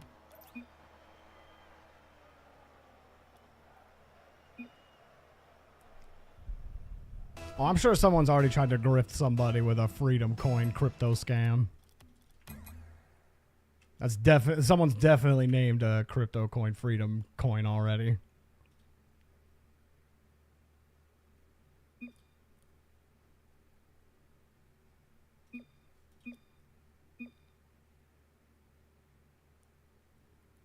All right, we have Majestic Mo in here. Waiting for... All right, we got Mo, Vanizin, and Otto on orange.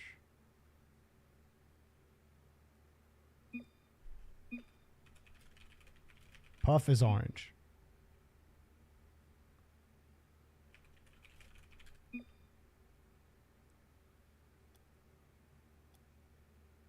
There we go. Now we're just waiting on Vanizin, and then we'll be good to go. He said he's coming. I bet they don't even have coins in Europe. They definitely do.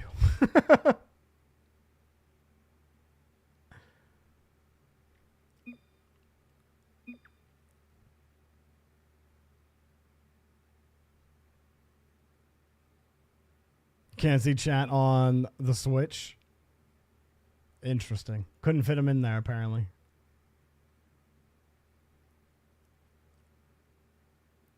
Got... Vanizin said he was on his way, so we're just waiting for him, and then we'll go.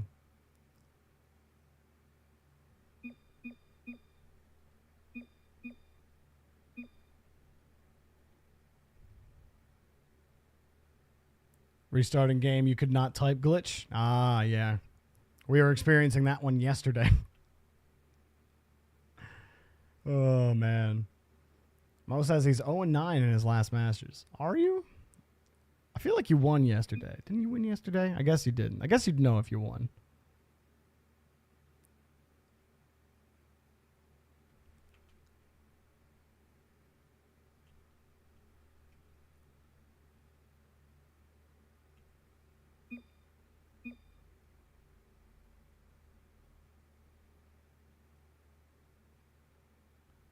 Puffin's in your party and playing I Spy for some reason.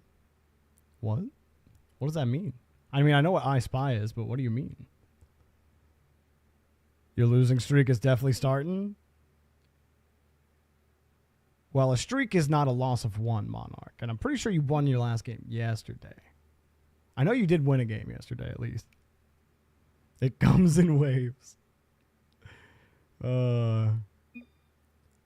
I feel you. All I've been doing lately, I've been just avoiding the cycle of suck in Rocket League. I've just been playing old school RuneScape and Terraria with my wife.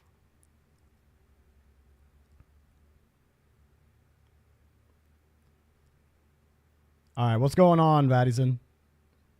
Are you still getting in, or?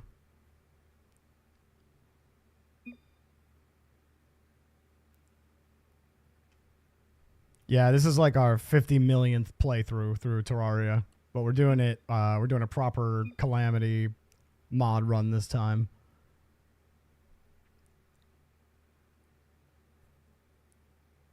All right, Vadison, any update, dude? What's going on? Can't get in?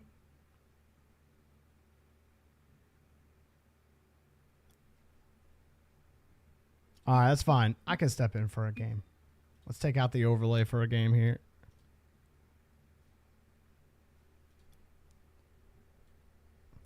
Why not? I haven't touched the game in like 4 days. Let's do it.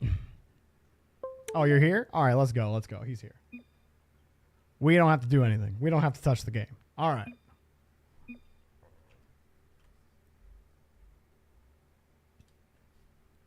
Let's go. On blue, we have Majestic Mo, Champ 2, Otto, GC2, Vadison, Diamond 1, and then Smiley, Champ 2, a little Champ 3, and Puffin, Diamond 3 on the orange team. So let's get started. Okay.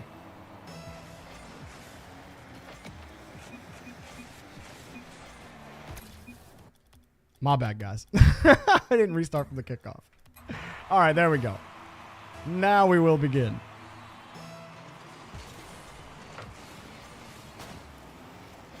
All right, so you got GC Champ and Diamond on blue, and a Champ Diamond on orange. So let's see how that one goes.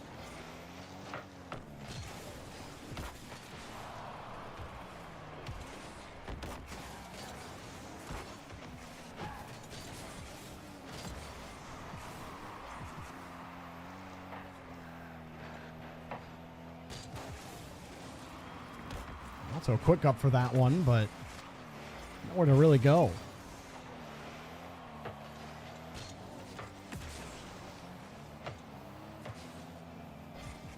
Smiley also pushing up his third man there, orange. Everyone kind of driving forward, waiting to see what would happen with the play there. But I don't think distinctly positioning one way or the other. They seem to be a little lost on where they should be sitting right now. Let's look. A little. Watching the play, starts boosting, sees Otto, recorrects, not bad, sees Majestic Mo, and he's missed the ball, so that gives you some space. Unfortunately, you get harassed and you get deleted. And that puts Puffin first downfield. Majestic Mo demos another. Oh, he really should have been on the lookout for Mo there. Thought Mo would swing around and just demo him as well. Now he's going to go for the demo into Mo, and that does open the gap for Smiley to punch the ball in. Unfortunate miss there from blue. Puffin realizes it and forces Mo up early. Smiley takes the 50 against him, lines his car up nicely.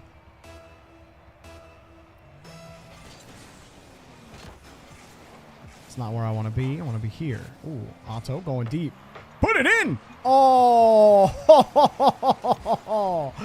Oh, bro got stuffed. The GC2 attempt into the dirt, and Puffin, the diamond 3, takes care of it. Almost lined it up. That was a high double attempt from Otto. I'll try again, but Puffin is there. Getting there quickly on a challenge. Smiley. Not going to find it. And Otto's forcing the ball out to the other corner. Oh, a little might have caught. Majestic Mo looking. And he did. Let's look at Majestic Mo's perspective here. So he's coming across. He's not looking at a little. He's watching the ball. He's watching Otto in the ball. He's not seeing where that play is going to go. And it ends up in the back of his own net. He drives out of the rotation. Just got to be a little more aware. I know Otto says sorry, but Mo also could have prevented that situation. He saw a little was there. A 50 was going to happen whether Otto gives it up or not. So you don't know where that ball's going to go exactly.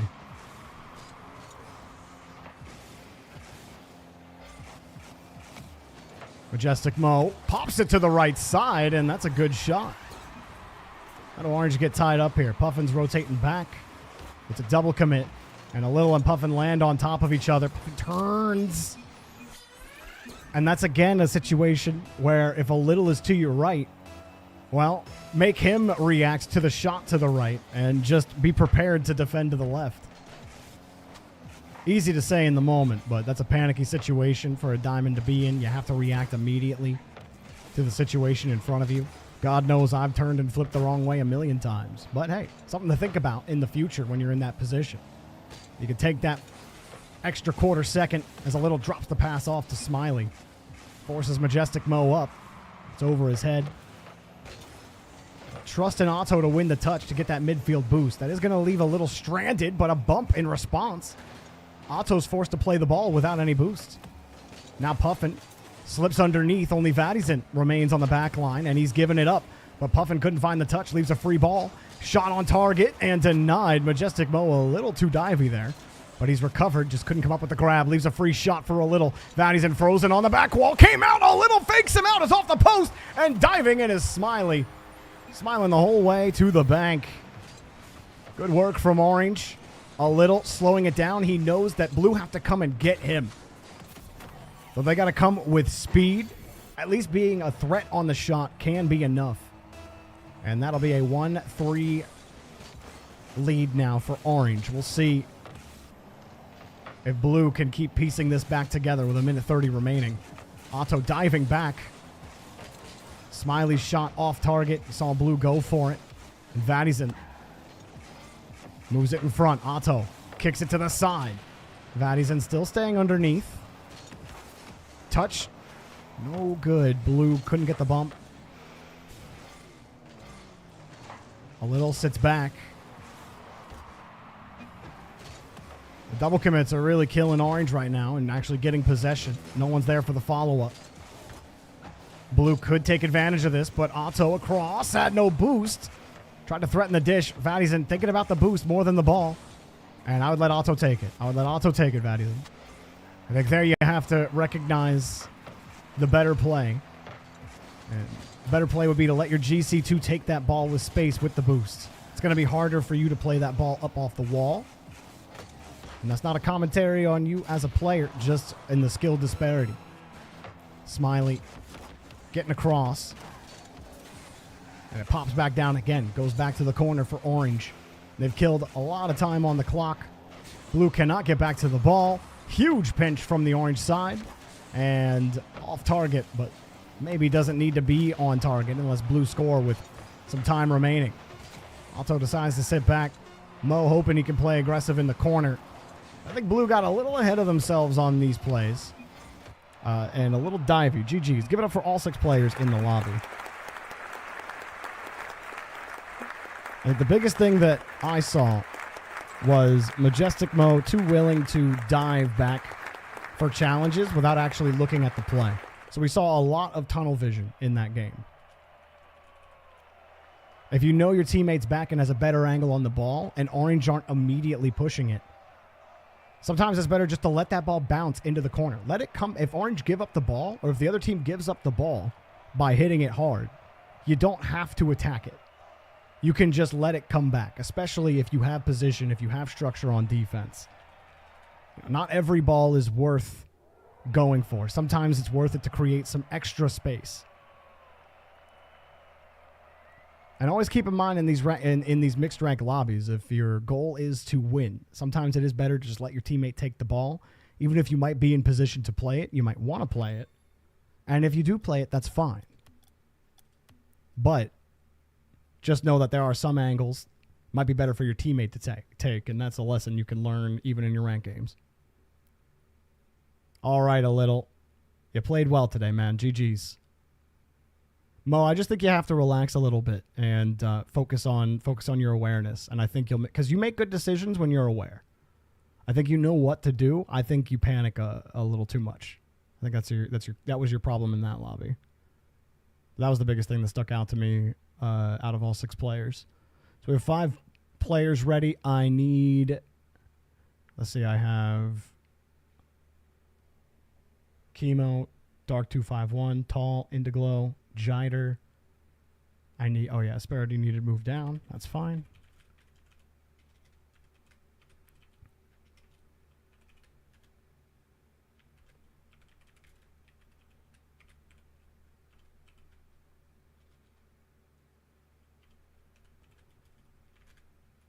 All right. Replacing Asperity, excuse me, will be Devexium. Go ahead and hit the ready button. Yeah, it's just a little too much for me to personally keep track of in my workflow, Chemo. And I can't ask someone else to do it because it's literally a full-time job to sit here and do, to like start and end those predictions. It actually like takes more, more focus on what's currently happening than just like occasionally hitting it.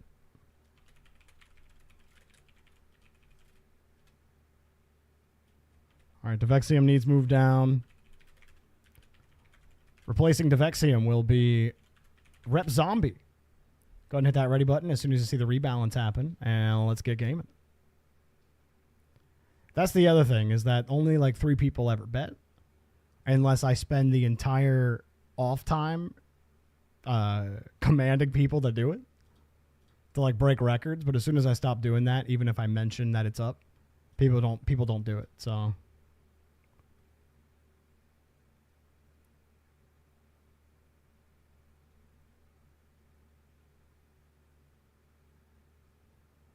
All right, I have Rep Zombie ready. Beautiful. Creating the lobby now.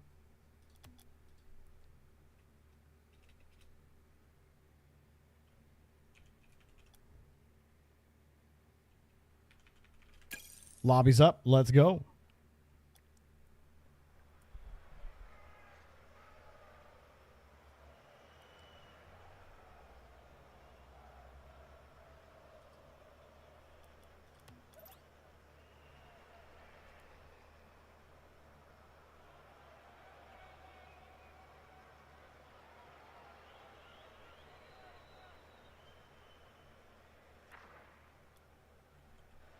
Yo, by the way, here's the album we've been listening to today.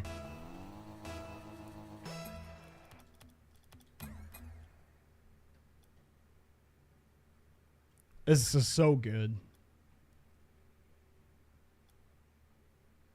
All right, we got all 6 players in. On blue, Dark251 Burst, Champ 3, Jiter, GC1, and Tall, Champ 2. On the orange team, we have Rep Zombie, GC1, Indiglow, Plat 2, and Chemo, GC2. All right. Let us begin. So 2 GCs and a Plat versus 2 Champs and a GC. Last time we had this makeup of a lobby, we saw Asperity take control of the game early on for his team, and not off the benefit of his teammates' work. He created some work on his own early on. You know, sometimes the plats show up, man. And, you know, maybe Chemo was onto something when he said that our community, we just happen to have the better players of each rank. But I think that you guys become better players when you play in Blue versus Orange consistently. Because playing in mixed rank lobbies, not from anything like playing with mixed ranks does for you. Obviously, you know, lower ranks will say, man, it's really nice to play in high rank lobbies because it's more readable, or, you know, you get to learn like these touches a little earlier than you might. But I think the real challenge and the real learning you get from a mixed rank lobby is you're thinking about the game more. You're not just hopelessly driving around with your brain turned off. You know, you have to think a little bit more because you're on camera. So you want to perform well in front of people. Jiter gets this touch, but it's challenged up front and taken away. And so I think because you're actively thinking about your rotations and your touches a lot more, that pulls the better player out of you. Jiter will get the reset, and it will come right down.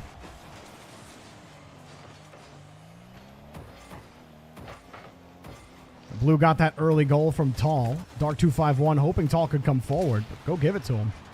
Rep Zombie takes control. Into Glow. Trying to challenge that ball. It's sometimes better to just let that challenge go if it's over your head, especially if you're first man.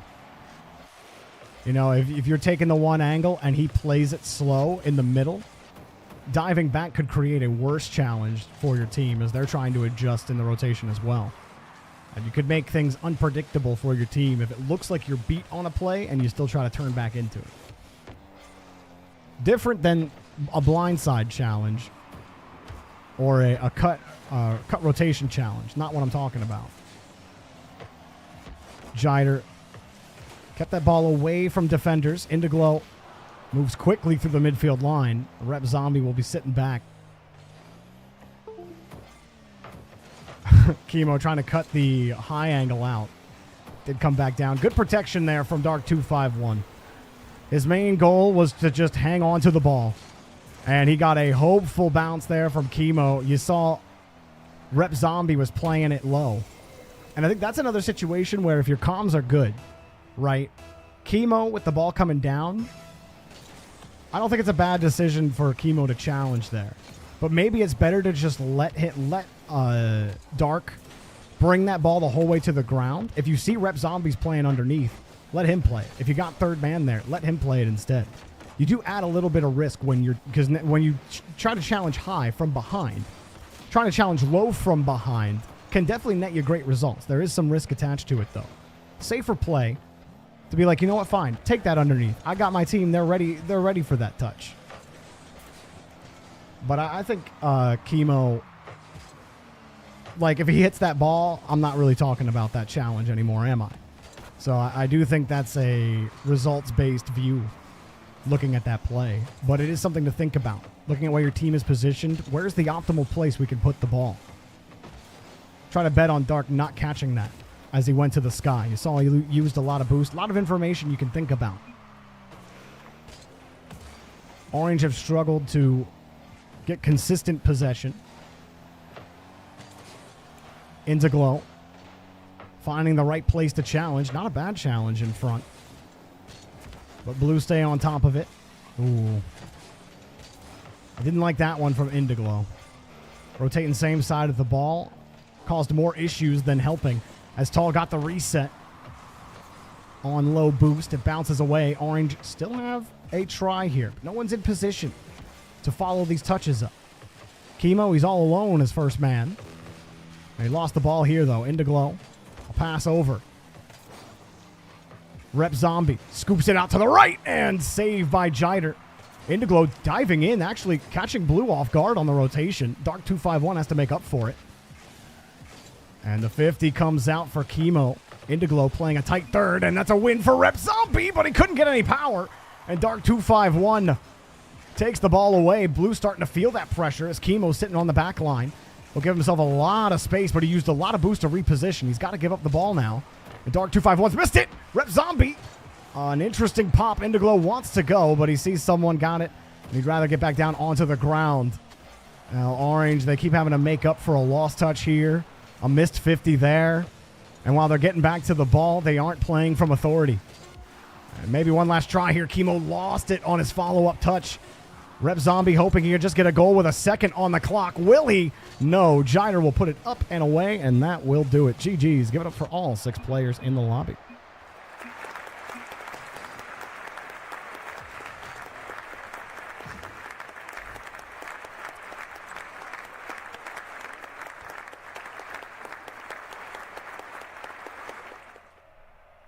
Popping the next players in the queue.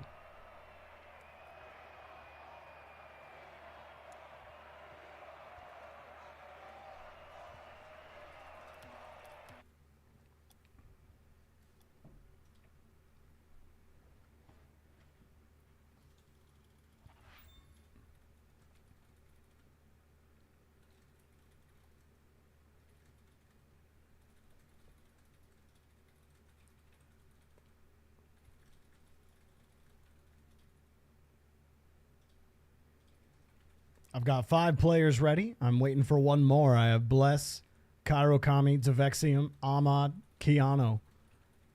I just need Gemsy. Last call for Gemsy. This is your second try?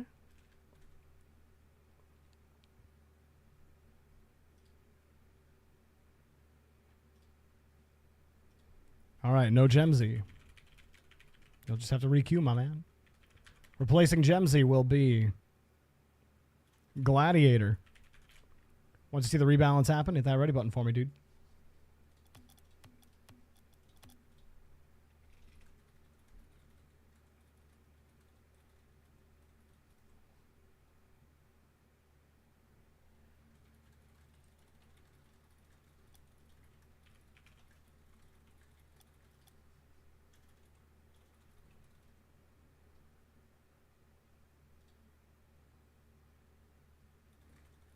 Still looking for Gladiator.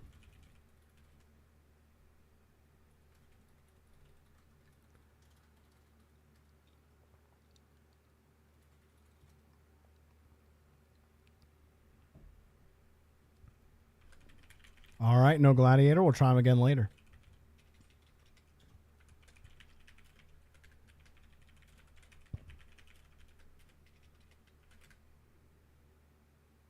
Not like that.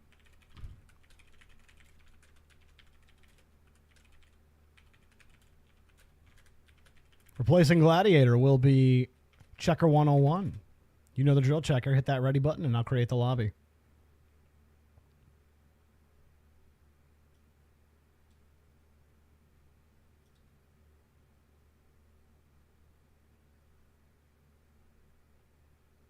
All right, Checker. Thank you very much. I'll create the lobby now.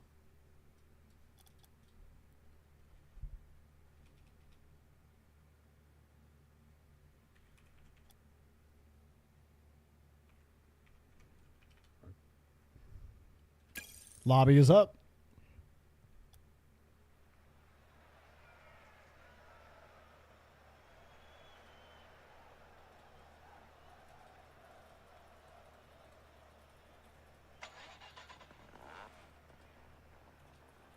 What's up, Imagine? How you doing, man?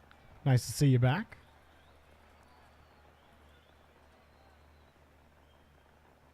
Checker rocking the established 2018 tag. When did you all start playing Rocket League? What got you into Rocket League?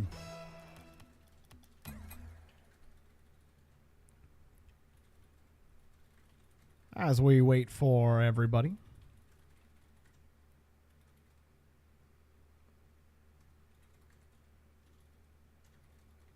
Doing pretty good. Glad to hear it, Imagine.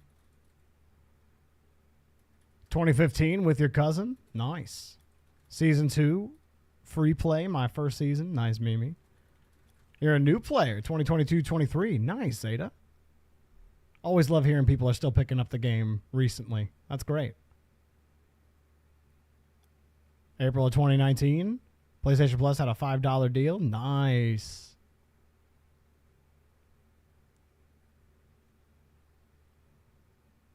Your brother Profiler got you into it? Oh, yeah, Profiler. Nice. That's awesome. Love that. We're just waiting on Keanu, and then we get going. Yeah, I started playing. I became aware of the game in July 2015 when it went for free on the PlayStation Plus store, and it took off. I didn't have a PlayStation. I had a PC, so I had to wait for the release in October of that year, but I bought it immediately because I was in love with the game. Because at that time, there was nothing but like hero shooters were becoming like MOBAs, hero shooters, a lot of games that give you inherent advantages, you know, fun kits and all that kind of stuff. But I was a purist. Like I grew up on playing arena shooters like Quake and UT. The thing I loved most about those games was that you start with the same health, the same weapons, and the only difference between you and the other guy is how good you are at controlling the map and shooting your gun. But there's so much variance now with stuff. So when Rocket League came out, I was like, yo, this is like an arena shooter. This is like everyone starts with the same boost. They're in the same positions. And it's literally just, I have to be better than you. So I fell in love with this game instantly. And it's two genres that I'm not really like big on playing in video games. Like I like sports. I like watching sports. I like playing sports IRL. Not a big fan of like sports games. So like never played FIFA, and racing games I also wasn't too keen on unless they were like an arcade racer. But I think that's where I really started liking it. So, all right, on blue we have Devexium, Champ 2, Bless, Champ 2, and Keanu, SSL. On the orange team we have Checker 101, Champ 1, Ahmad GC 1, and Kane GC 1. So let's get started. You got Champ 2. Let's go, Shadow Dweller. That's awesome, dude. Glad to hear it. Nice push.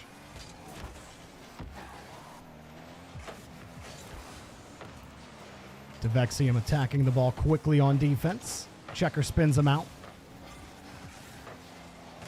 Blue going to shade to the right side. Devexium cuts right in. Kane had to go high, and that made it easy for Bless to challenge the ball. See how first man going, even if they're not going to get to that ball, it really helps second man dial in where they can attack. Because you do force that first man to make a decision. And this still might be uncomfortable, you know, if that first man's really good. He might just blow by your first man without ever having his path altered. But you can warp the path as much as possible just by sticking your car in the mix. As long as you're the guy that's supposed to go. How often do I stream? Almost every day, but different things on different days. Monday through Thursday is Blue versus Orange. That I run from 3 p.m. to 6 p.m. Eastern Time. On Fridays, sometimes I'm streaming. This week I will not be streaming on Friday because I have Dignitas. I'll be casting on twitch.tv/Dignitas for their Switch run. And then I do sub Saturdays on Saturday, which are typically like a King of the Hill type mode. We did Drop Shot before, but we're going to do regular 3v3 again. That's mostly what you see on the stream. I've been playing a little bit more on stream after Blue versus Orange too. So I'm trying to do a little more of that. I've actually really enjoyed playing the game on stream lately. So we'll see how that goes. Wow, Devexium stuffs 2 on the challenge. Nobody able to get square on the ball on Orange. That's why he wins that. One attacking ahead of the ball, one attacking behind the ball. So the best they get is a neutral challenge.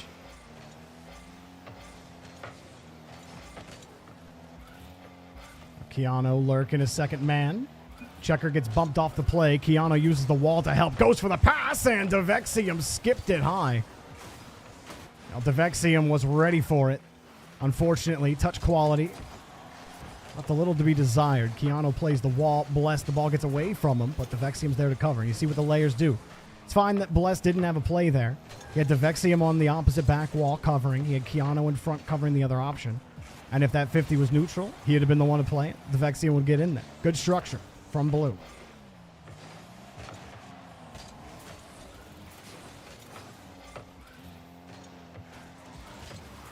Keanu can't get there. That's okay. Blue are managing well enough on defense right now. Keanu higher rank, he will want to go. He sits close in the rotation, gets the way out, and now we're playing a hopeful challenge. Pass downfield and good recovery. Keanu stopping in place, times his backflip properly, and will keep Orange out the door. Keanu winning the follow-up. Does he have two? No, he's left it for Bless. He had no boost left to Vexium. Couldn't put it on target. And Orange get a chance to breathe.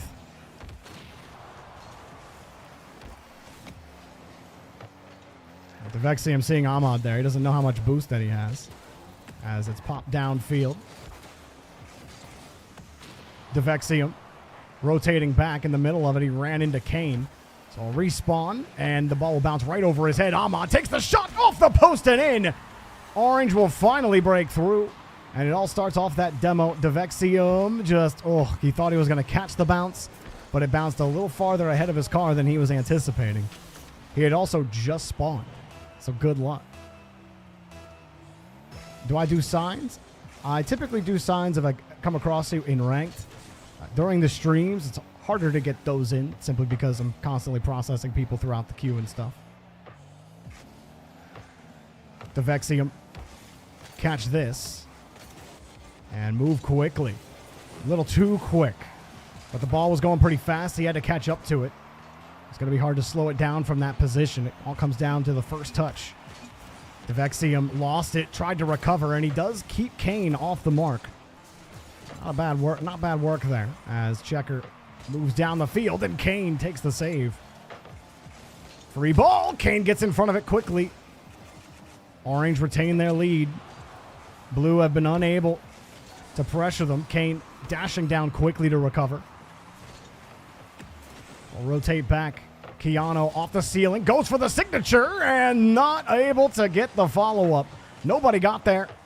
Keanu almost found it, but it's popped up high, and he's got the follow-up touch. Back over to Devexium. Cut off by Kane. And it's proven to be a difficult one. The GC3 and the SSL going at it, but the GC3's team is coming out on top. He's got an extra GC to boot. And that certainly helps things, especially on the defensive end. He bumps one away, and Ahmad gets a nice goal. The GC1 of this team.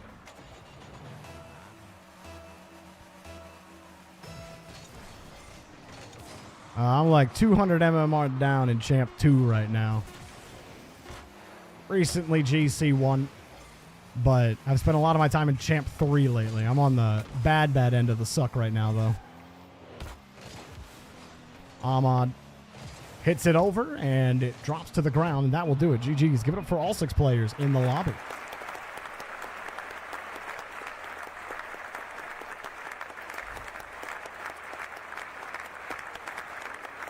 That being said, though, I have watched thousands of hours of pro play. I have talked for probably thousands of hours to pros and have developed my understanding of the game through many avenues, but I'm still playing the game, still trying to get better. I'd love to be able to hit SSL one day, but I'm not stressing too hard about it.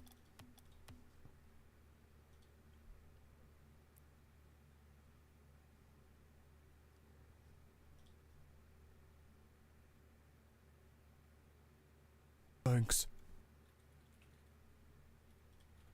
All right, I've popped the next players in the queue. Sorry, I forgot to go back here. So I have King Curtis, Asperity, Not a Diamond, Hot Pockets, and As Does Milk ready to go.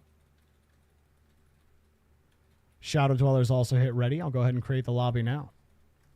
We have 2 US West in here, so we'll stay US East with the €3. Lobby code is FBI. Open up!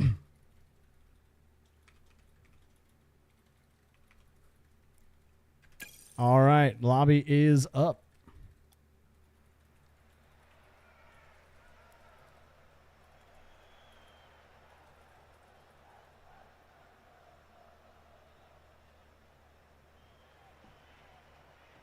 Cool, we got that. All right, now people are joining. Beautiful. Join your sides. Now intro the ranks and get started.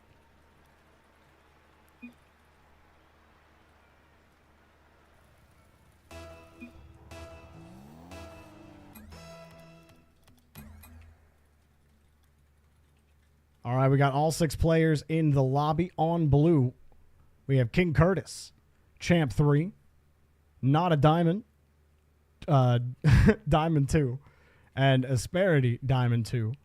On the other side, we have Mihoiminoi, GC1, welcome back, Shadow Dweller, Champ 1, and as does Milk, Plat 1. So we had a Champ and 2 Diamonds on the blue side, and a Plat, Champ, and GC on the other. Oh, Gustasis, thank you so much for the Prime sub. You now get access to that sweet, sweet ad-free viewing and also the greatest animated emotes that Twitch has to offer, a.k.a. Jorbit, a.k.a. Jorby Pump, a.k.a. JorbyPls. Woo! Thank you so much for subscribing. Glad you're enjoying the content. Double commit out from blue. Shadow Dweller. A bouncer and into the net. Will score first. That one goes straight down the middle. Not a Diamond ends up side flipping. It's just too powerful. He didn't have the boost. Tough to catch up to that one. Shadow Dweller needed a powerful shot, and he gave it. So that was his ball, right? I'll be honest, I was looking more so at orange on that play, not the double commit. So I can't say for sure. But I can say that Mihoiminoi will make an incredible stop on the goal line. Pitching it against the cross. And Asperity. That ends up being a really cheeky pass, doesn't it? We'll try for another one. And creating some spacious opportunities for blue. Not bad here from the 2 Diamonds and the Champs on offense, but they need a little bit more. And, well, how about a pinch from orange to really get you squirreling? We have King Curtis, who recently Champ 2, now Champ 3, has claimed that he has been just a few games away from getting into that GC1. Right now, they're having a problem getting that 1 goal. As King Curtis looking for the pass back to Asperity. As does Milk completely stuff that. Mihoiminoi. Dropper, nothing. Very safe rotation from orange. As does Milk. That's a bit of an uncomfortable spot. Shadow Dweller covers him. Oh, Asperity had to cut underneath. Didn't have a lot of boost. But doing well enough right now. And orange continue to hold. Blue looking for a way in. King Curtis tester, no one bit. Not a Diamonds missed the ball, but that leaves it for free for Asperity. He'll play it high. King Curtis wants to go. Mihoiminoi was there. Good patience from Not a Diamond. He didn't have a lot of boost. Not really much of a choice, right? He loses the boost in the midfield, though, and King Curtis has to take control. Some heavy touches. Not ideal for blue, but they're creating pressure, and that's a big win from Asperity on the side. Not a Diamond took him some time to get revved up. And Mihoiminoi, with no boost, tries to flip back into the ball. King Curtis sends the momentum back their way. But no follow-ups from blue. Just when you thought things may heat up just a tad there. King Curtis is going back to his own corner. Asperity holds on to the ball. Trying to pop it back. King Curtis was playing from deep back, though. Not a Diamond missing the grab. King Curtis coming back. Seeing the pass come out. Potential demo as well. Shadow Dweller opts to play the ball. I think in that position, Shadow Dweller better suited to just play the demo. It's always going to be hard from that angle. Takes control. 50 bounces back into Curtis. And, ooh. Not a Diamond rolls into him. Some frustration expressed here from King Curtis. Trying to find the free lane out.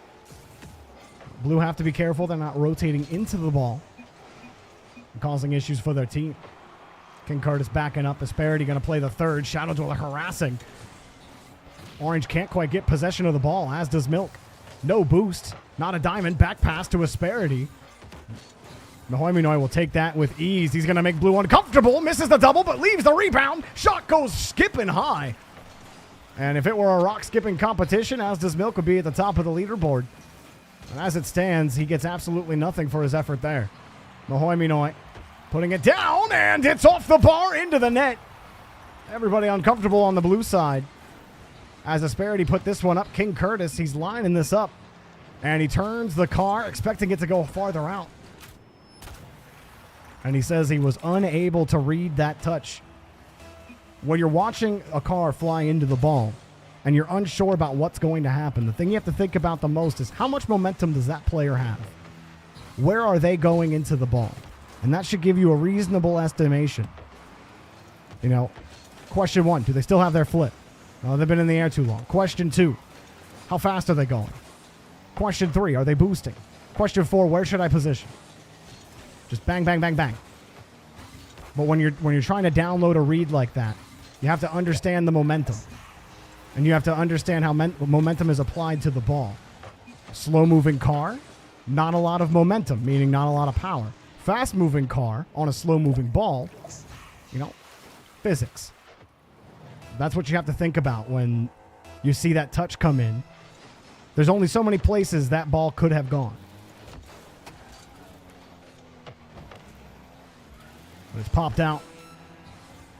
Blue got harassed a good bit this game. As does Milk. With the touch, Mahoyminoi gets there. And will apply his momentum forward to the blue half. Asperity quickly turns but misses contact. And I think Blue had some good tries in this game. Some early miscues. And some rotational woes definitely did them in. They couldn't build offensive pressure. But I bet if they played a game back, it would be a lot closer. GG's. Give it up for all 6 players in the lobby.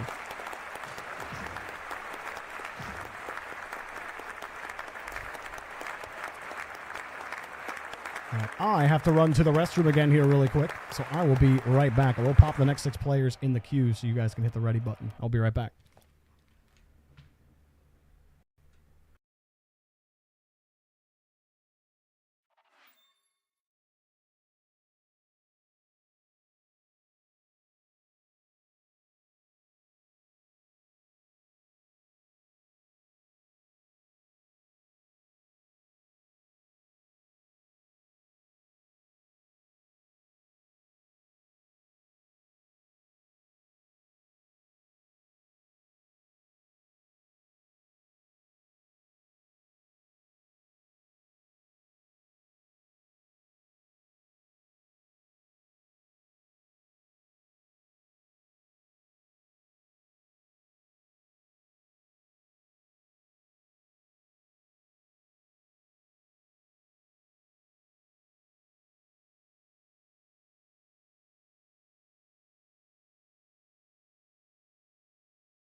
All right, we are back. I have Period, Zeta, Weemsy, Imagine, Ionic, ready to go. I'm just missing Gladiator. Last call for Gladiator.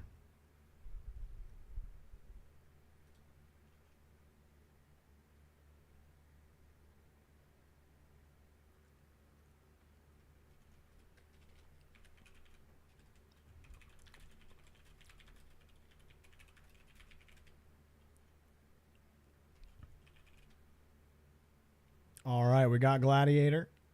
Let's go. I'll create the lobby.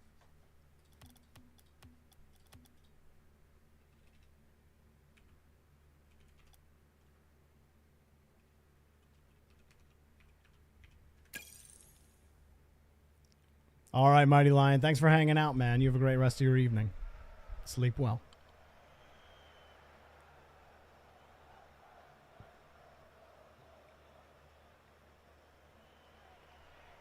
You guys can join your sides once you're in the lobby.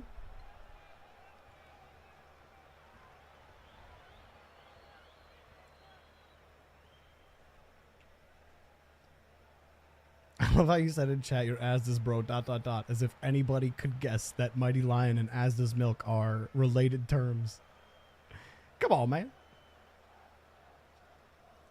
It's like trying to figure out who Vadison is. He's Zen Strike on Discord, Zen on top on Twitch, and Vadison in-game. All right, we're waiting on Gladiator, and once he's in, we'll go.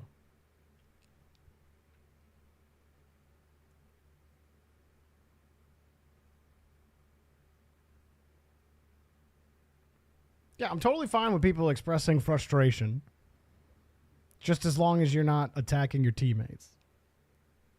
That's something that I'm not really for. You can go attack your team. Actually, don't. You know what? I'm trying to be a good example in the community here. There's a lot of bad examples. But don't even bother engaging with your teammates if you don't have anything nice to say. Use that mute button. And if they troll, they troll. And there's nothing you could do about it. But you know what will also do nothing? Saying something to them. Most times, it just makes it worse. Every now and again, I still bite. Because sometimes I'm just like, man. But most times, it's just telling someone who's raging just to relax. This is usually what I'm saying. All right, Gladiator is in. On blue, we have Tadira. Tadira Champ 2. Weemsy Champ 2 and Zeta Champ 2. Full Champ 2 team. But on the orange side, we've got Imagine Champ 1, Ionic GC 2, and Gladiator Champ 1. All right, let's go.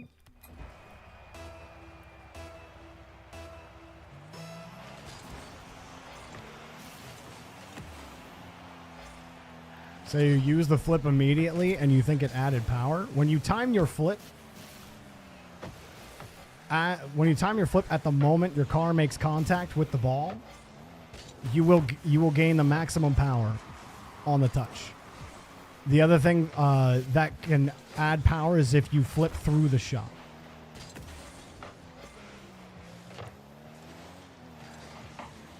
It'll kind of like almost fling it forward in a way. So yes, perfectly timing your flip will give you better power. There's a maximum amount of power your car can apply to the ball, but it all depends on what angles you're hitting it at. As Orange get a couple of bumps, Gladiator setting it up. He thought there'd be a defender, wasn't anticipating the bump.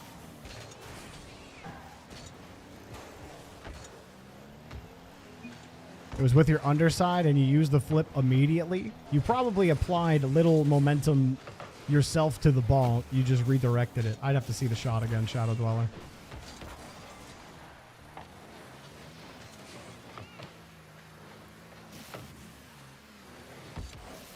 Ionic identified the space.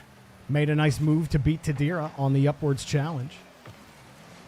I'm not going to be able to look at it, but I'll try to keep an eye out next time if I see something. Weemsy, touch out to the corner. And no contact.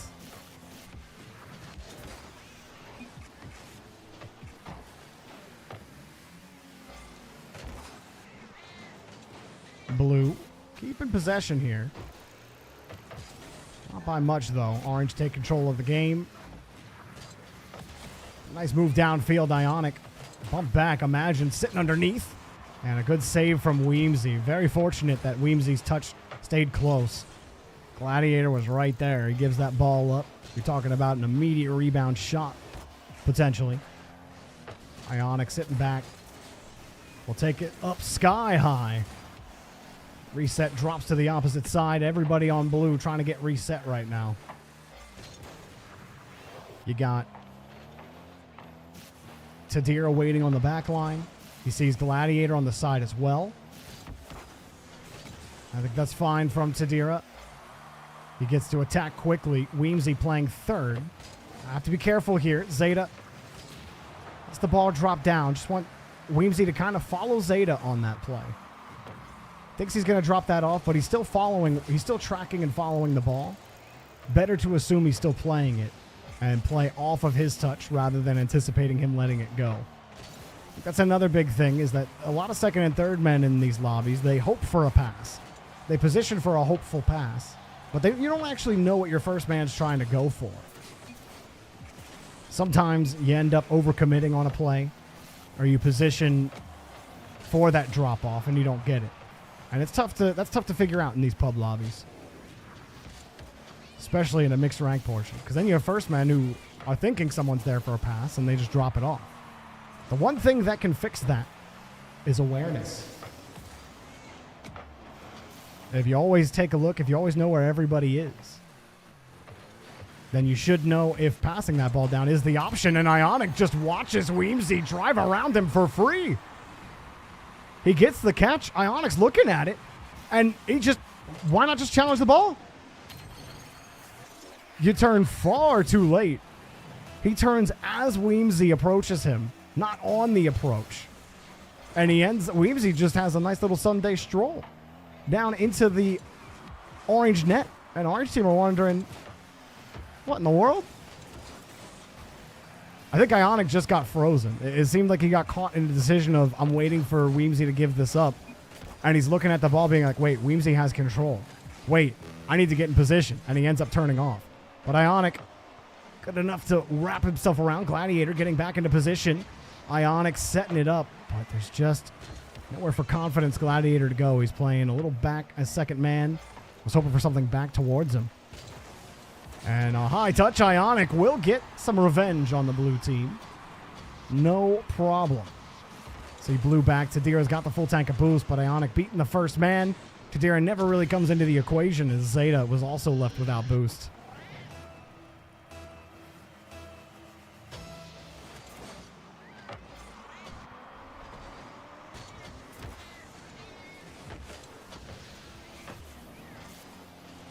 Deep clear. Zeta tried for the reset. Weemsy reading this. But the ball rolled away from him. Tadira also trying to keep it tight. Aggressive rotation from Weemsy. He's got to play this carefully. Yep, a little aggro in the corner, but it's fine. Blue team has control. Zeta's got control now. He's following the flow of the play well. Anticipated the 50 going to the left side, just unwilling to attack. Now he will take the free ball. Tadira jumping up. Weemsy downfield. He'll go for it, and it's put down underneath. We have overtime. I think this is the first overtime of the day. No. This is our second overtime of the day, actually.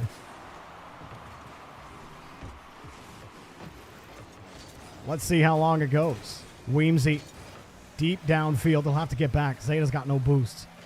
Tadira covers the next 50. Weemsy still looking for a way in. Weemsy very willing to just let the play develop in front of him. Maybe to his detriment at times. I think there's a couple of challenges he could afford to take. Because as the play slowly comes back to him as he's playing third man, he eventually becomes first man, but still plays like a third. This time he does play like a first, almost sniped the ball. Couldn't pick up the goal. Tadira flying up quickly. Orange, stay with it, but don't get the pincher. Not sure if Zeta would have got there in time. Ball's over their heads. Tadira dives in for the stop. Rebound. Coming up for Imagine. Tadira won't let him in. But a free ball for Orange. Ionic catching it with pace. Changing the speed in the corner. And he drops it back to Gladiator. Blue hoping for a little bit more time. Zeta uncomfortable driving forward. Seeing his teammate has no boost. Wants to be there to support. Oh, and the midfield spawns as soon as he leaves. Ionic almost found a shot. Okay, Zeta moving. He might be grooving. Got one to beat. Lay the beat. There you go. He's drumming. Zeta marched it to his own rhythm on this play. Scoops by two defenders. Ionic playing from disadvantage. He decides to play up and can't turn around in time. Zeta takes the shot, and that's a GG's. Give it up for all 6 players in the lobby.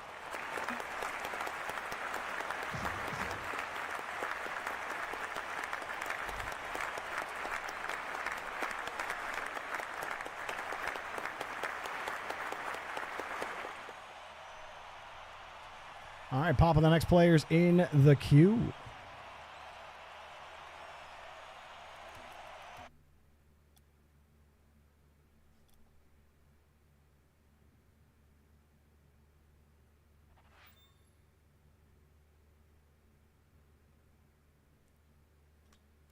You had 120 BPM in that game. Standard speed.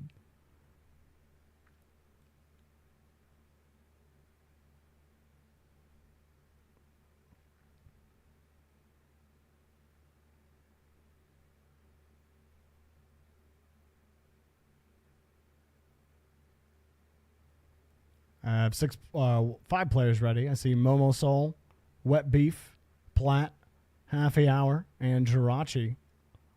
I need Shotgunna to hit that ready button, and there he is. He's hit it. I'm creating the lobby now.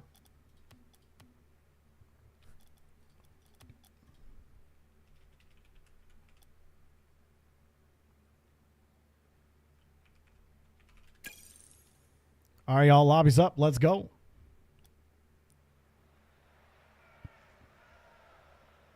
You've never actually been so nervous. You were tempted to keep the stream open, but that would have been too much. Yeah, I honestly surprised at some of the people that do. Because it can be a lot to try to focus.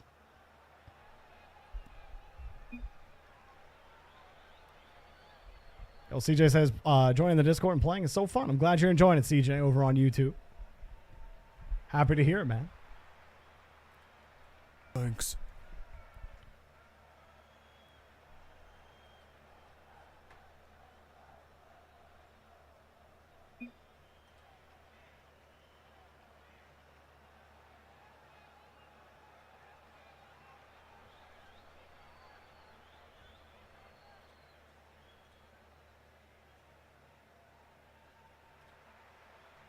Once everyone's in, you guys can join your sides. Or you can join your sides now. You don't have to wait. Don't whip it!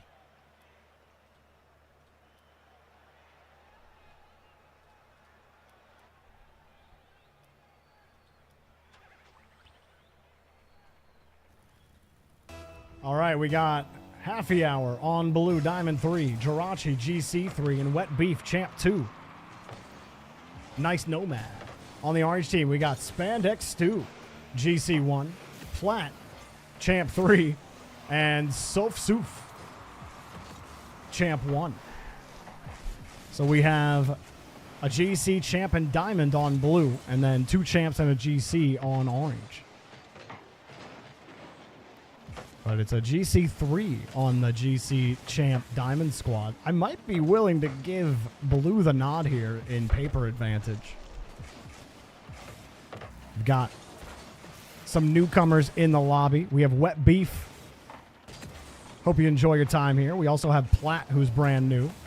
Sof Soof, also brand new. So a lot of newcomers in this lobby. Love seeing it. Hope you guys enjoy yourselves.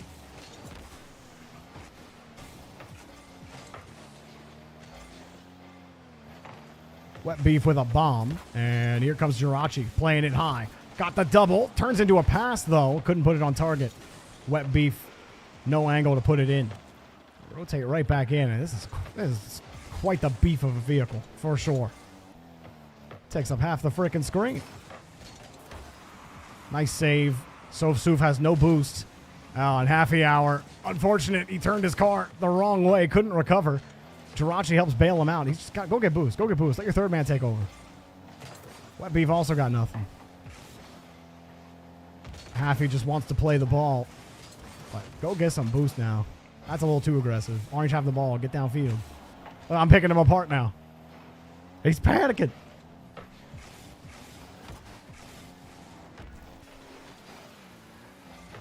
Plateni forced him up high, and maybe an early commit there from Sof Soof. Some time to think about it. Plateni gets the goal, or gets the boost steal.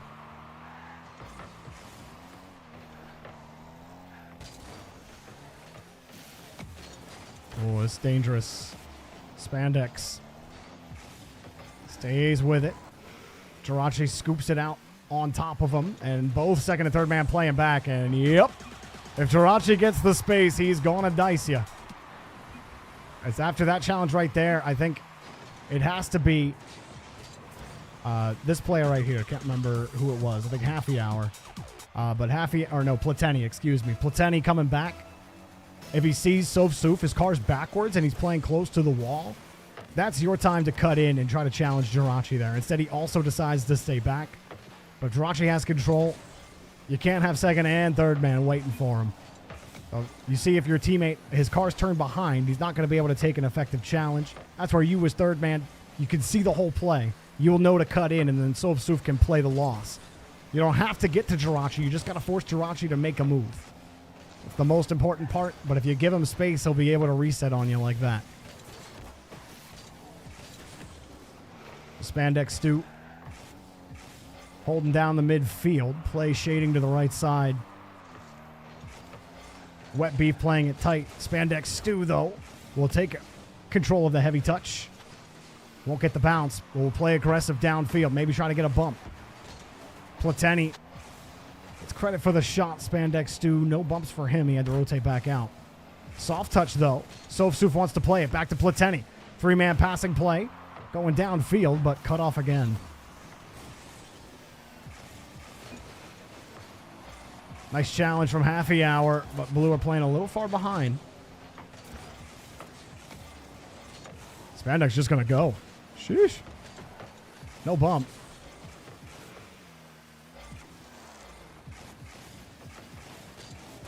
We're giving Jirachi the midfield, and the result is not good. So rotation breaks down a bit here. Stu's rotated back here, and that touch, wow, Sofsuf, but it was really 5 seconds before that I wanted to look at. Sofsuf recognized that Jirachi had been given too much space. He had so much space from the midfield onwards. And again, everyone's got their car turned away from the midfield.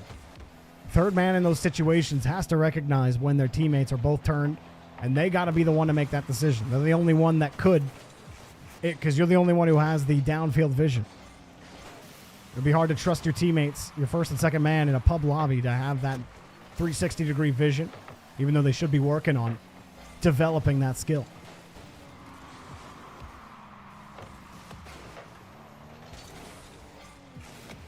Happy Hour trying to rotate back, but he gets the corner boost, or the midfield boost, stolen from him.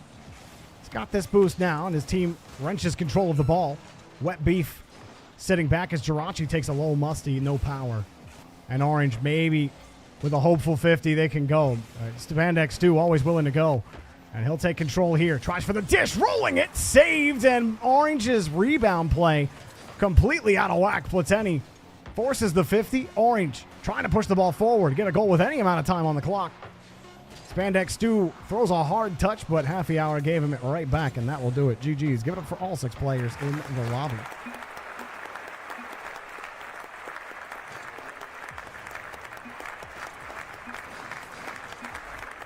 Slensei, thank you so much for the tier 1 sub. Sub for 7 months. I know, man. It's crazy. We have, we've grown quite a bit here at Jorby, or in Jorby. We're at what now? We're at 2015 members. That's crazy. I remember my mind was blown when we crossed 500, let alone 1,000. But 2,000? That's a lot of people in there. Thanks. Cosmic, I do not get to decide, my friend. The great Jorbot decides, but maybe he'll give you orange. He did not. He gave you blue.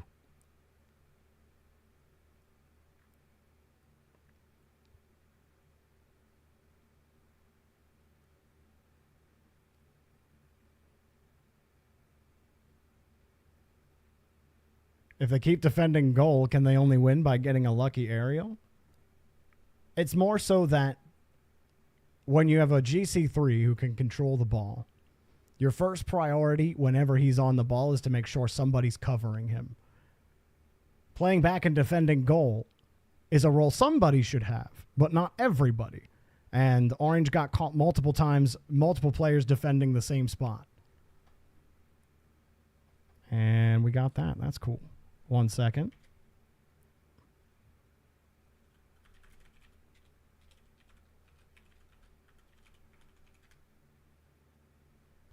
Thank you, Monarch, for taking care of that. I appreciate it.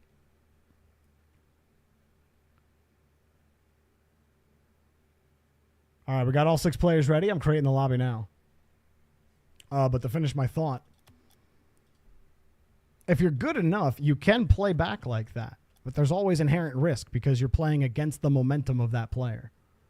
That player gets to do whatever they want unchallenged on the ball.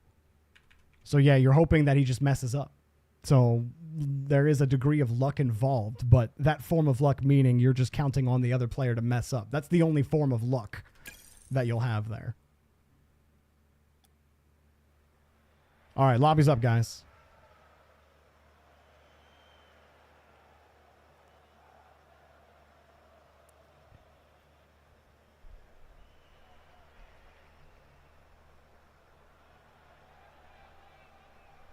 What's up, Onarios? How you doing, man? On YouTube and Twitch, I believe, because the same question was asked. But yeah, man.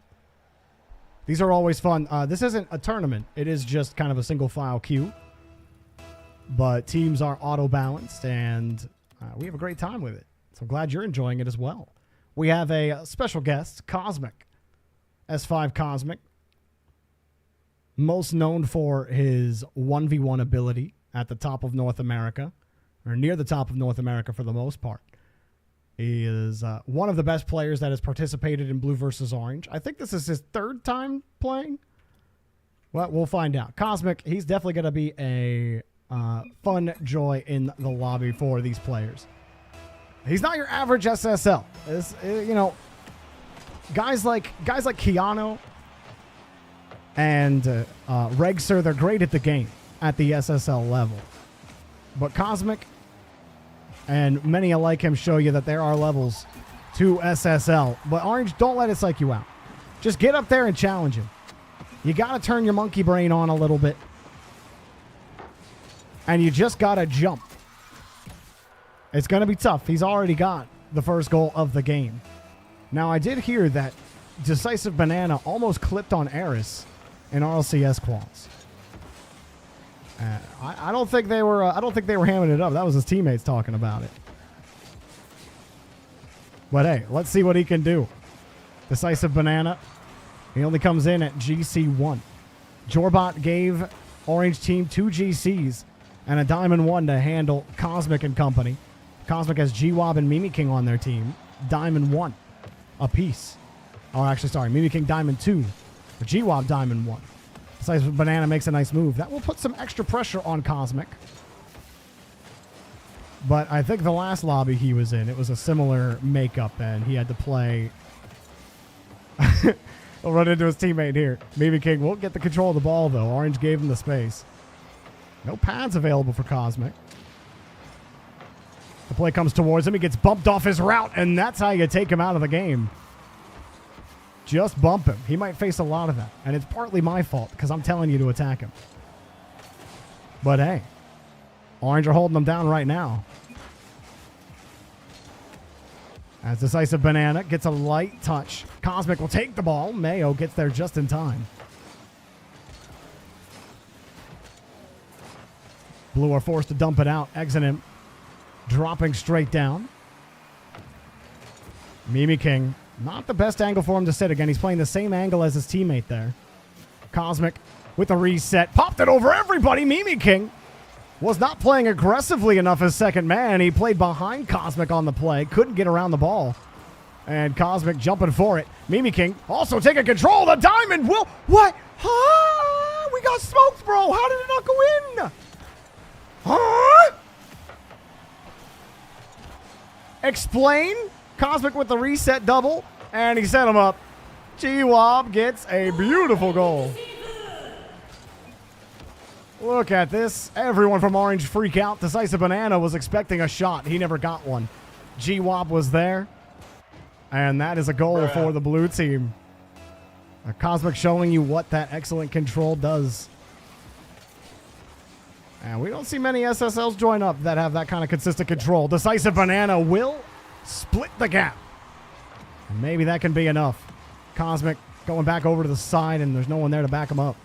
G-Wob was coming back, but Decisive Banana kept that flick tight. And he'll throw it right by G-Wob.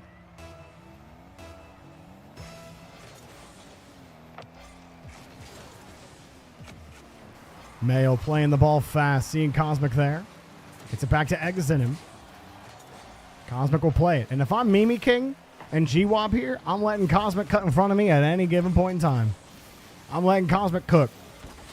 And then I'll get the free ball, just like G-Wob did earlier.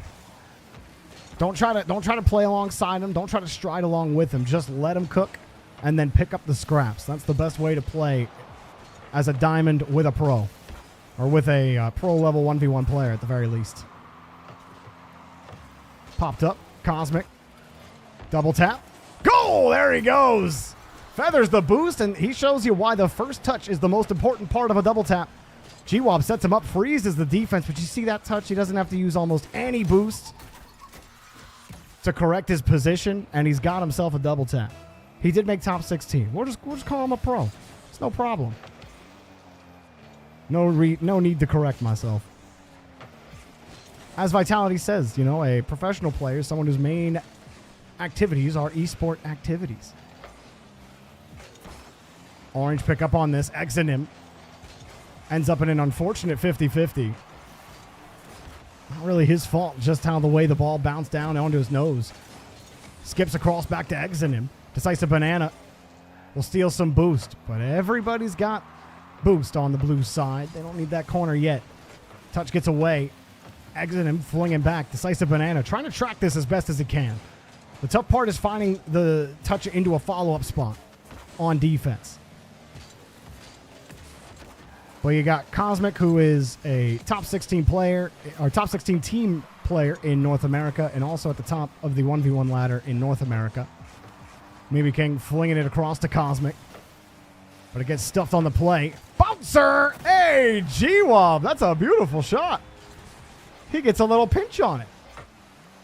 Watch this one more time. Boing! Great shot, G-Wob. What are the ranks of these guys? On blue, it's Cosmic SSL, G-Wob Diamond 1, and Mimi King Diamond 2 on orange. Decisive Banana GC 1, Mayo GC 2, excuse me, and Exonym Diamond 1. Mayo will pick up a goal here. Orange are not going to sleep just yet. Mimi King couldn't catch the ball. G-Wob tried to support, and Orange finally break through the back line of this blue team, but it might be too little too late. What's up, Dank Avocado? How you doing, man? Great to see you.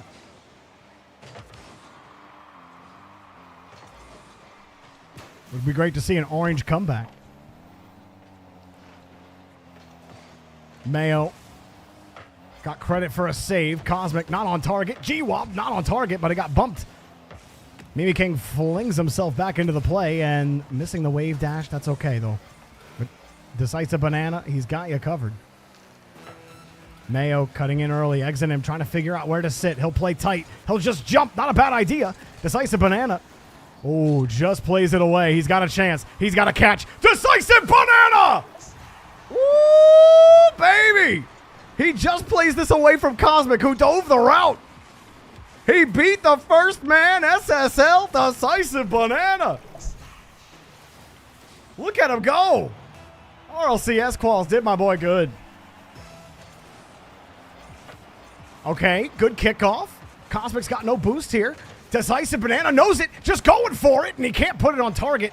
The Diamonds cut him out, and there's not any time left. They're trying to get Cosmic off the ball. He's flung it downfield, and he scored. And he just killed any hope of a comeback right there. That is going to do it. GG's, though, to all 6 players in the lobby. Good attempt there from Orange to come back in the game, but that is going to do it. GG's. Thank you to Cosmic for taking some time and playing some blue versus orange, man. I'm always really happy to see you stop by. I know all the players really appreciate it. They think you're the coolest guy in the world, man. So thanks so much for hanging out and playing a game. I know you're waiting to queue for a little bit.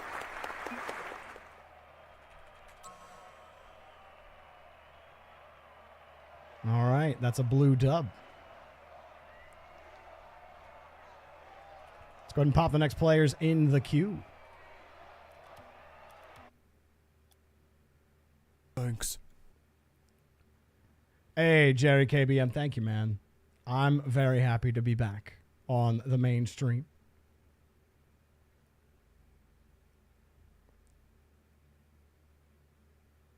Congus says Q again. I'ma be there.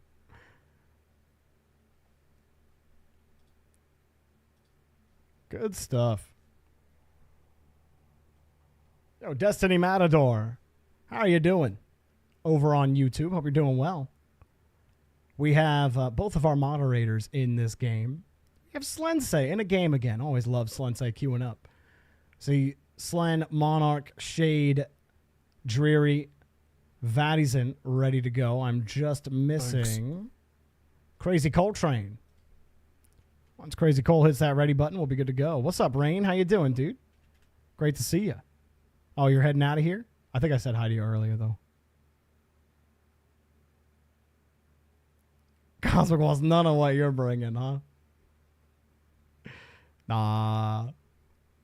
He got you guys a couple of times. All right, no crazy. Oh, there he is. Perfect.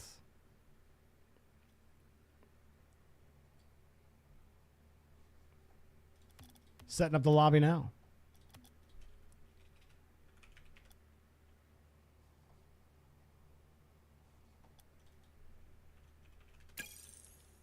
Lobby's up. Let's go.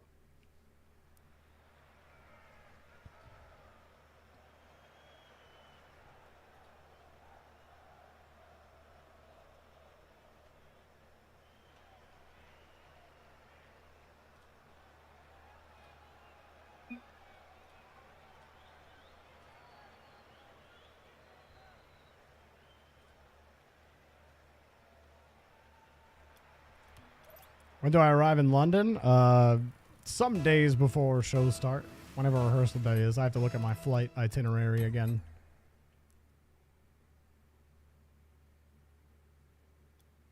Almost got everybody in here, and then we'll begin.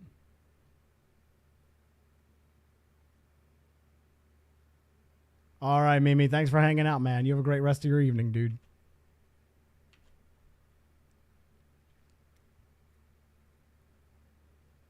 Oh, yeah? You played in a ones video, Fudge Mo?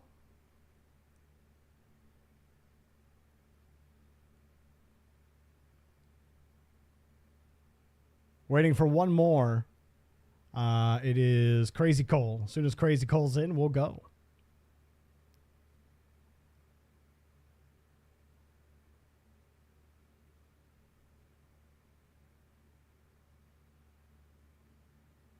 Your Discord crashed? Oof. Yeah, Discord's been super bugged lately.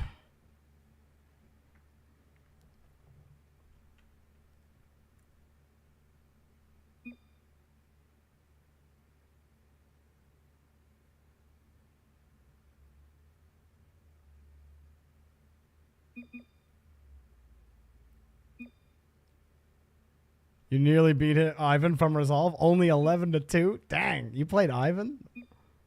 I'm sure that felt like something. 2 goals though. Let's go, dude.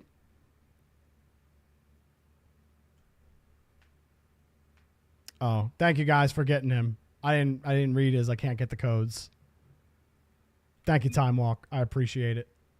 And thank you, Slensei, for being willing.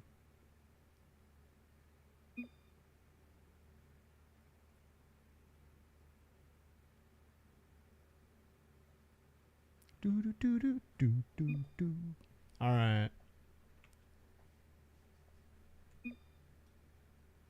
Move that up. Move that down.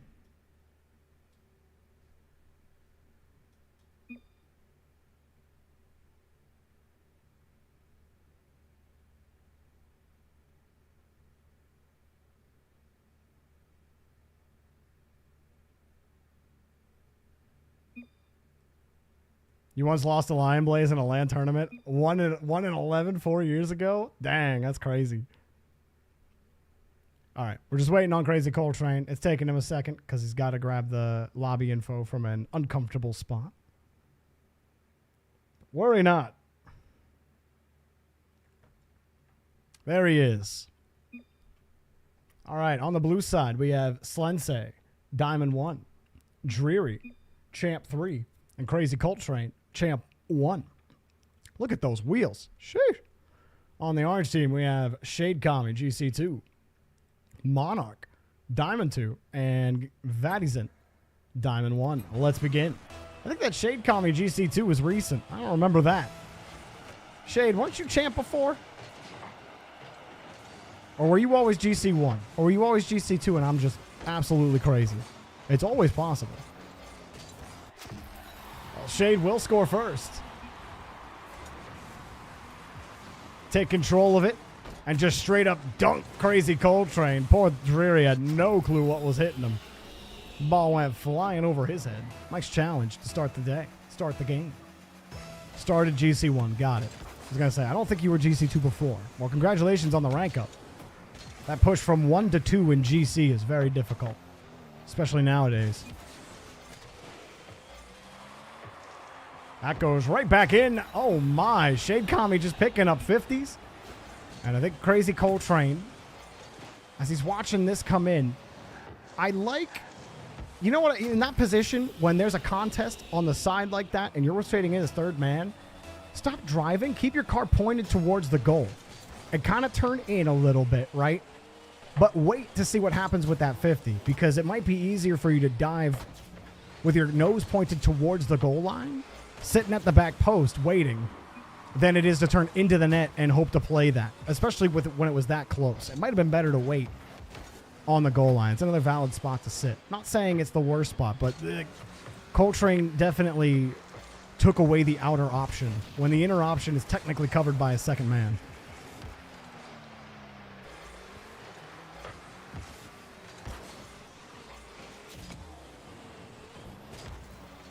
Attempted clears cut out. Orange start out with that 2-goal lead. Coltrane playing deep back. He's got to buy time for his team. Monarch knows it. He's going to try to demo. Vadisen brings the ball down. Not a bad idea. Especially if Monarch's able to connect on the bump. Slensei can't get back to the ball. Back pass to Monarch. He pitches it high. Vadisen up in the air. Defended by Dreary. Slensei slowing the ball down. Gave himself a chance at it, but it skipped off the front of his nose. He wasn't able to get the grab. Monarch, the light touch. And he'll have to leave the play. He'll play aggressive. There's no boost in the corner for him. Pads, pads, pads. No, pads, pads!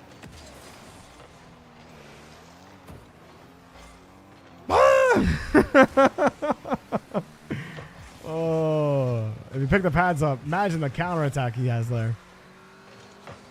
But the 50 happens in front of Coltrane. Slensei slowing it down. I like the speed change idea, forcing the cough it up.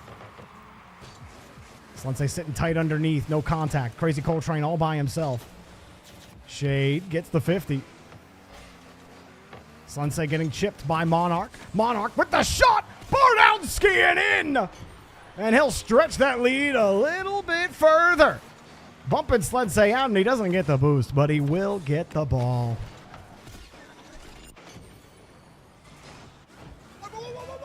Whoa, whoa, whoa, indeed.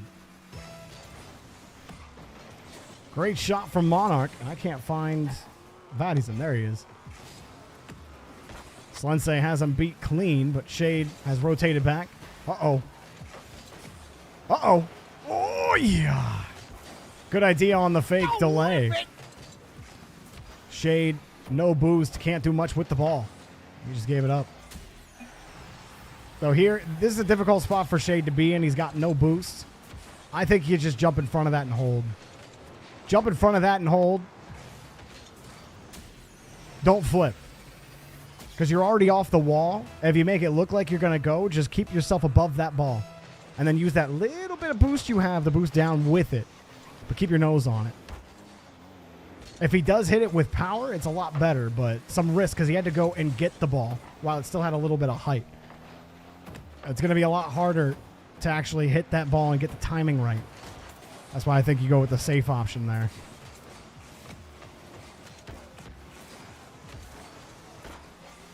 But hey, I could definitely be wrong. Shade rotating back. Monarch already playing the far angle. That's another one of those moments where as you're rotating back, try to always take stock of who's behind you. And see if you can just cut rotation and give your teammate a free lane out. If your teammate's playing back and waiting for the play to come to them, that's the perfect time to cut. But you should always at least be peeking when you're rotating back if you don't see all of your team. Here, Vadisen doesn't get the ball, but he does give space with the demo. Monarch. Holding with. That's good control from Monarch. Way to beat the second man as well. Crazy Coltrane tried a short touch. Blue tried to catch back up to it, but they're losing control. Bounced off the ramp, not on target. And here comes Vadisen again with another ripper. Up high, and Blue still trying to find a way back into the game. Slensei deep downfield. Coltrane neutral hops to recover. Slen misses the redirect. And I think he puts it down into an orange player regardless. Dreary tries to shovel the ball out. And, oh, Coltrane jumps a little hopefully there. Patience. Patience, Coltrane. As it's coming up. Off the wall and into the net. No, it's still loose in front of the box. Taken away. And while Orange don't get a goal, they do kill a lot of time on the clock. And that's going to be a goal for sure. Nobody can get back. Coltrane couldn't get back. Very uncomfortable. He side flips. It's a double commit as well. And this one may be getting to the end for the blue team. Uncomfortable, unable to get possession, unable to grab control.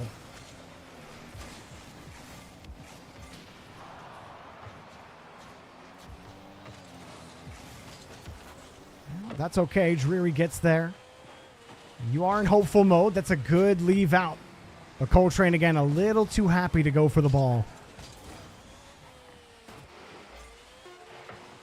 But he's got to be feeling a little discomfort, as he is, well, right in the middle of the ranks here. But he definitely has looked uncomfortable. But that will do it. GG's. Give it up for all 6 players in the lobby.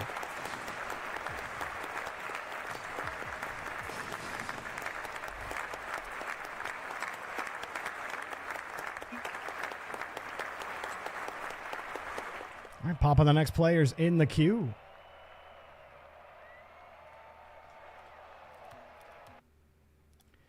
Reminder, guys, there will be no stream tomorrow. So we will not have a stream tomorrow. I have some IRL obligations I have to take care of. And we'll be live again on Saturday after RLCS has concluded. For Sub Saturday, we'll be doing standard 3v3 King of the Hill. Our subs get to play. That's something that you want to take part in. Consider subscribing to the channel. You got 1,600 a few days ago? Let's go, Shade. That's awesome, dude.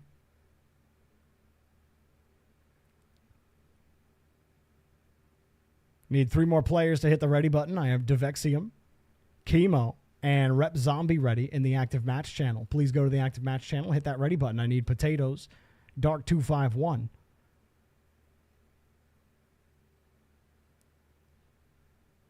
and Kairokami. I have Dark251 ready. I'm looking for Potatoes and Kairokami.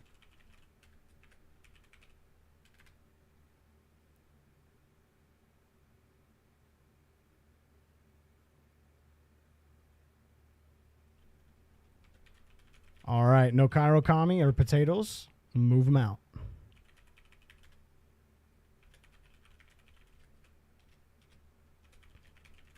Replacing those 2 will be Keanu and Riddle. Keanu and Riddle.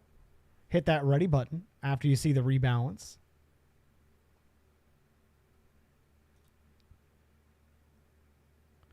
You hit SSL Physics C. Let's go, bro. Congratulations. That's awesome. Glad to hear it.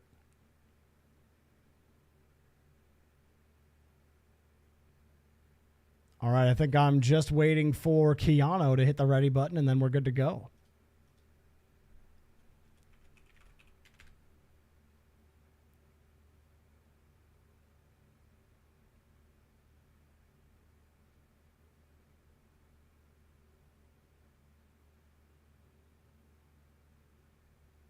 No, Devexium is here. He hit ready before. He doesn't need to hit ready now.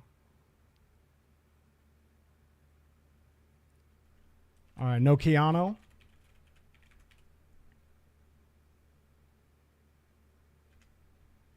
All right, replacing Keanu will be a Buffio.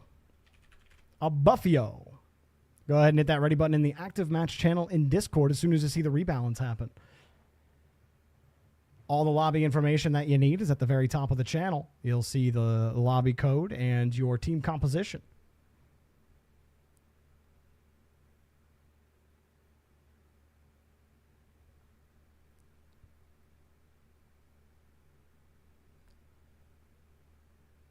Need a Buffio. Either say something in chat or otherwise. There you go. You've hit the ready button. Gladiator, prime subbing on a 5-month streak. Gladiator, thank you so much for your continued support, man. I appreciate it. You're always here from stream up to stream down. I always appreciate that. I appreciate everybody who stops by the channel when they can. Thank you guys for always showing your support, no matter what's been happening. All right, y'all. Lobby is up. Let's go. What's up, Crasher? Hey, I hope you're feeling good, man. Thanks so much for stopping by, Crasher. I hope you have a good rest of your night, man. Enjoy yourself.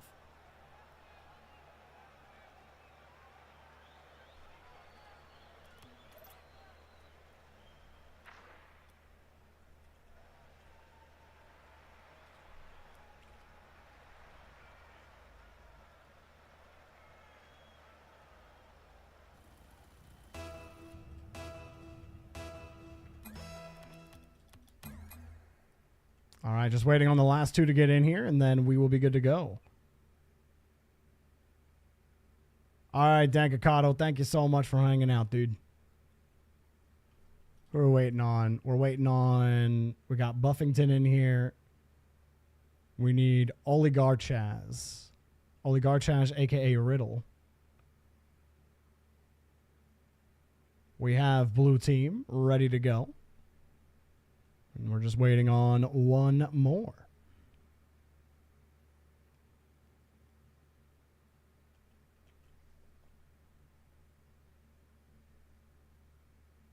Looks like Oligarch has figured it out.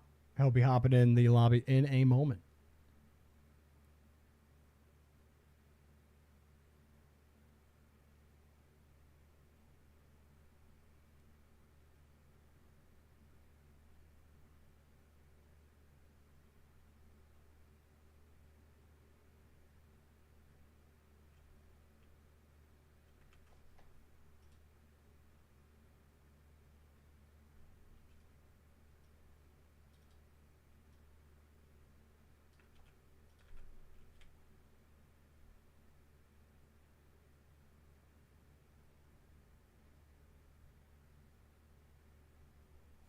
All right, he's in. Let's get ahead and get going. On the blue side, we have Dark251, Champ 3, Rep Zombie, GC 1, and Devexium, Champ 2.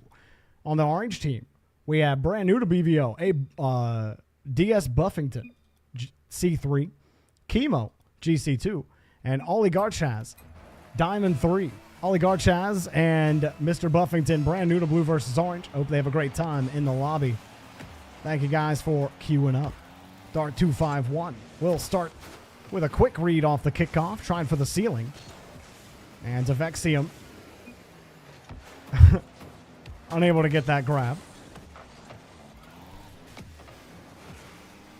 Since Jorby started tracking, we have orange with 679 wins and blue with 664 wins. Blue have actually gained a little bit of ground on orange. They were down like minus 25 games before. But now only down 15 games. Dark getting a bump on the back end. And they're getting the off-ball bumps. Chemo cuts right back in and has to play the ball. Blue a little far off. They got the challenge. Buffington wants that boost badly, and he's lucky Dark251 didn't press his third man. He's responsible for that challenge. Might have left his third man exposed. And now that shot goes in, and they do get exposed. Rep Zombie will put the first goal in. Buffington's challenge, a little hesitation there. We're not looking at Rep Zombie. We're looking at first and second man on the left side, and that gave an angle for Zombie to jump in, catch all of orange flat.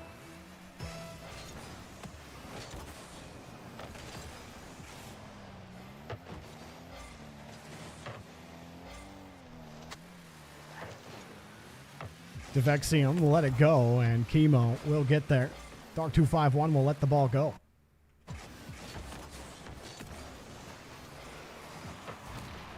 Orange creating some pressure, getting some demos. Loose ball in front of the box. Chemo got back to Oligarchaz, identifying all that free space. He's covering center. Good spot for him to sit, and he's ready for that. Had a teammate on the left, a teammate on the right. Where does that mean you should be? Somewhere in the middle. And a nice pass from Chemo, obviously beating that last defender. Maybe a bit aggressive there from Oligarchaz. Chemo does get to the touch, but he gets... It looked like a dunk forward. Somehow went backwards. Zeta, thank you so much for the Prime sub. A lot of Prime gamers out there. Appreciate your support, man. Any other Primers out there? Got 3 minutes to go as Chemo jumping up high. Get access to that sweet, sweet ad-free viewing and the greatest animated emotes that Twitch or Jorbit have to offer. Pincher back for the blue team. Devexium chasing down last man.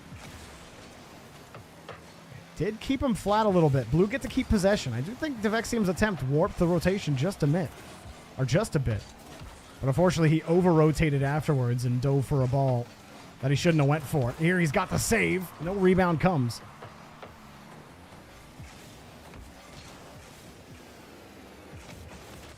Devexium going for a reset because he finally gets a chance to. But he dumped it out into the corner. That is in. Yep, that was going to be difficult. Devexium trying to anticipate the flow of the play as he's caught rotating same side of the ball. And then cuts out really, really high in the rotation there. Would have liked to see him take a more relaxed position. Let the play go to the left. Let his team follow the momentum. But him getting ahead of the play before he realizes where Orange is sitting, I think really threw a loop through his plans there.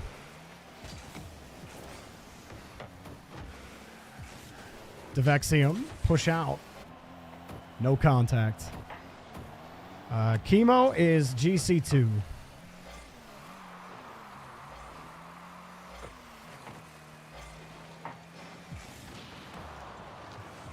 Pull off the challenge against Rep Zombie. Didn't force him off the ball, but he still got the challenge from Oligarchas. Whoa. Rep Zombie really trying to force him off the ball.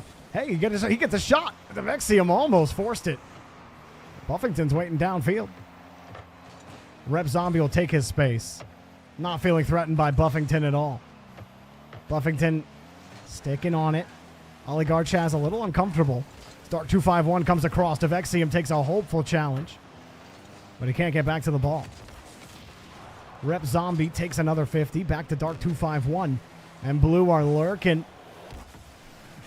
for that moment to strike. Orange haven't given him the opening just yet, but Chemo's got no boost on this challenge, and it's flung away. Dark 251 tries to control. He knew he had the space, but the touch skips away from him. He still makes it work. Back to Devexium.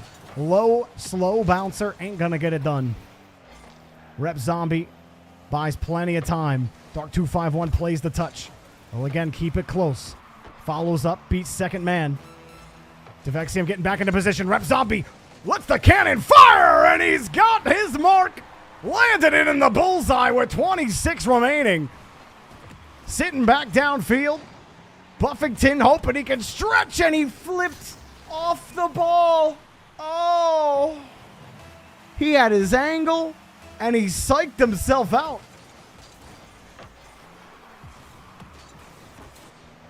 And credit to Dark 251, but Blue just stole the game. Devexium off of the kickoff from Rep Zombie. Got a free ball. Devexium throws 114 kilometers of pain at the net. And Blue double up.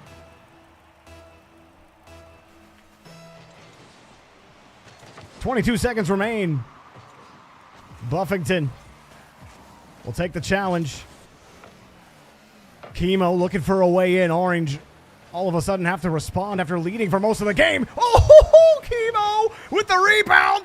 DS Buffington always there when you need a helping hand. And he helps out a whole hell of a lot on this play. Bounces twice off the bar in the post. Chemo almost finding the impossible angle. We got ourselves a tied ball game. The Discord has never closed down, Congus. You can use !Discord to join up at any time. Devexium lost the ball. Oh, he got back to it in time. Orange were almost there to punish. Chemo will play back on the kickoff. Oligarchas on the cheat up, but it slips out for Devexium. Chemo, poor launch. He makes up for it, putting it back to the corner. Devexium almost bumping Buffington on the play. And up high, Buffington's got the touch. Had only 3 overtimes today. Not even close to our overtime record of I think we've had 11 overtimes in a single day before. with our in-game overtime record at 13 minutes flat. Buffington kills it on the corner. Everyone else has to stay back on the orange side. Devexium playing the angle. Dark 2-5-1. Oh, no! An absolute disaster. Epic saves in the chat. Redeem the epic saves. Oh, no. GG's. Give it up for the blue team and all 6 players in the lobby.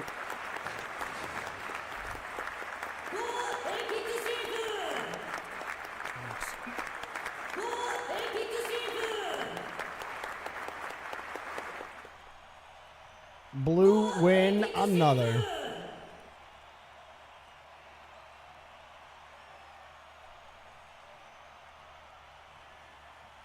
I'm sorry, Chemo.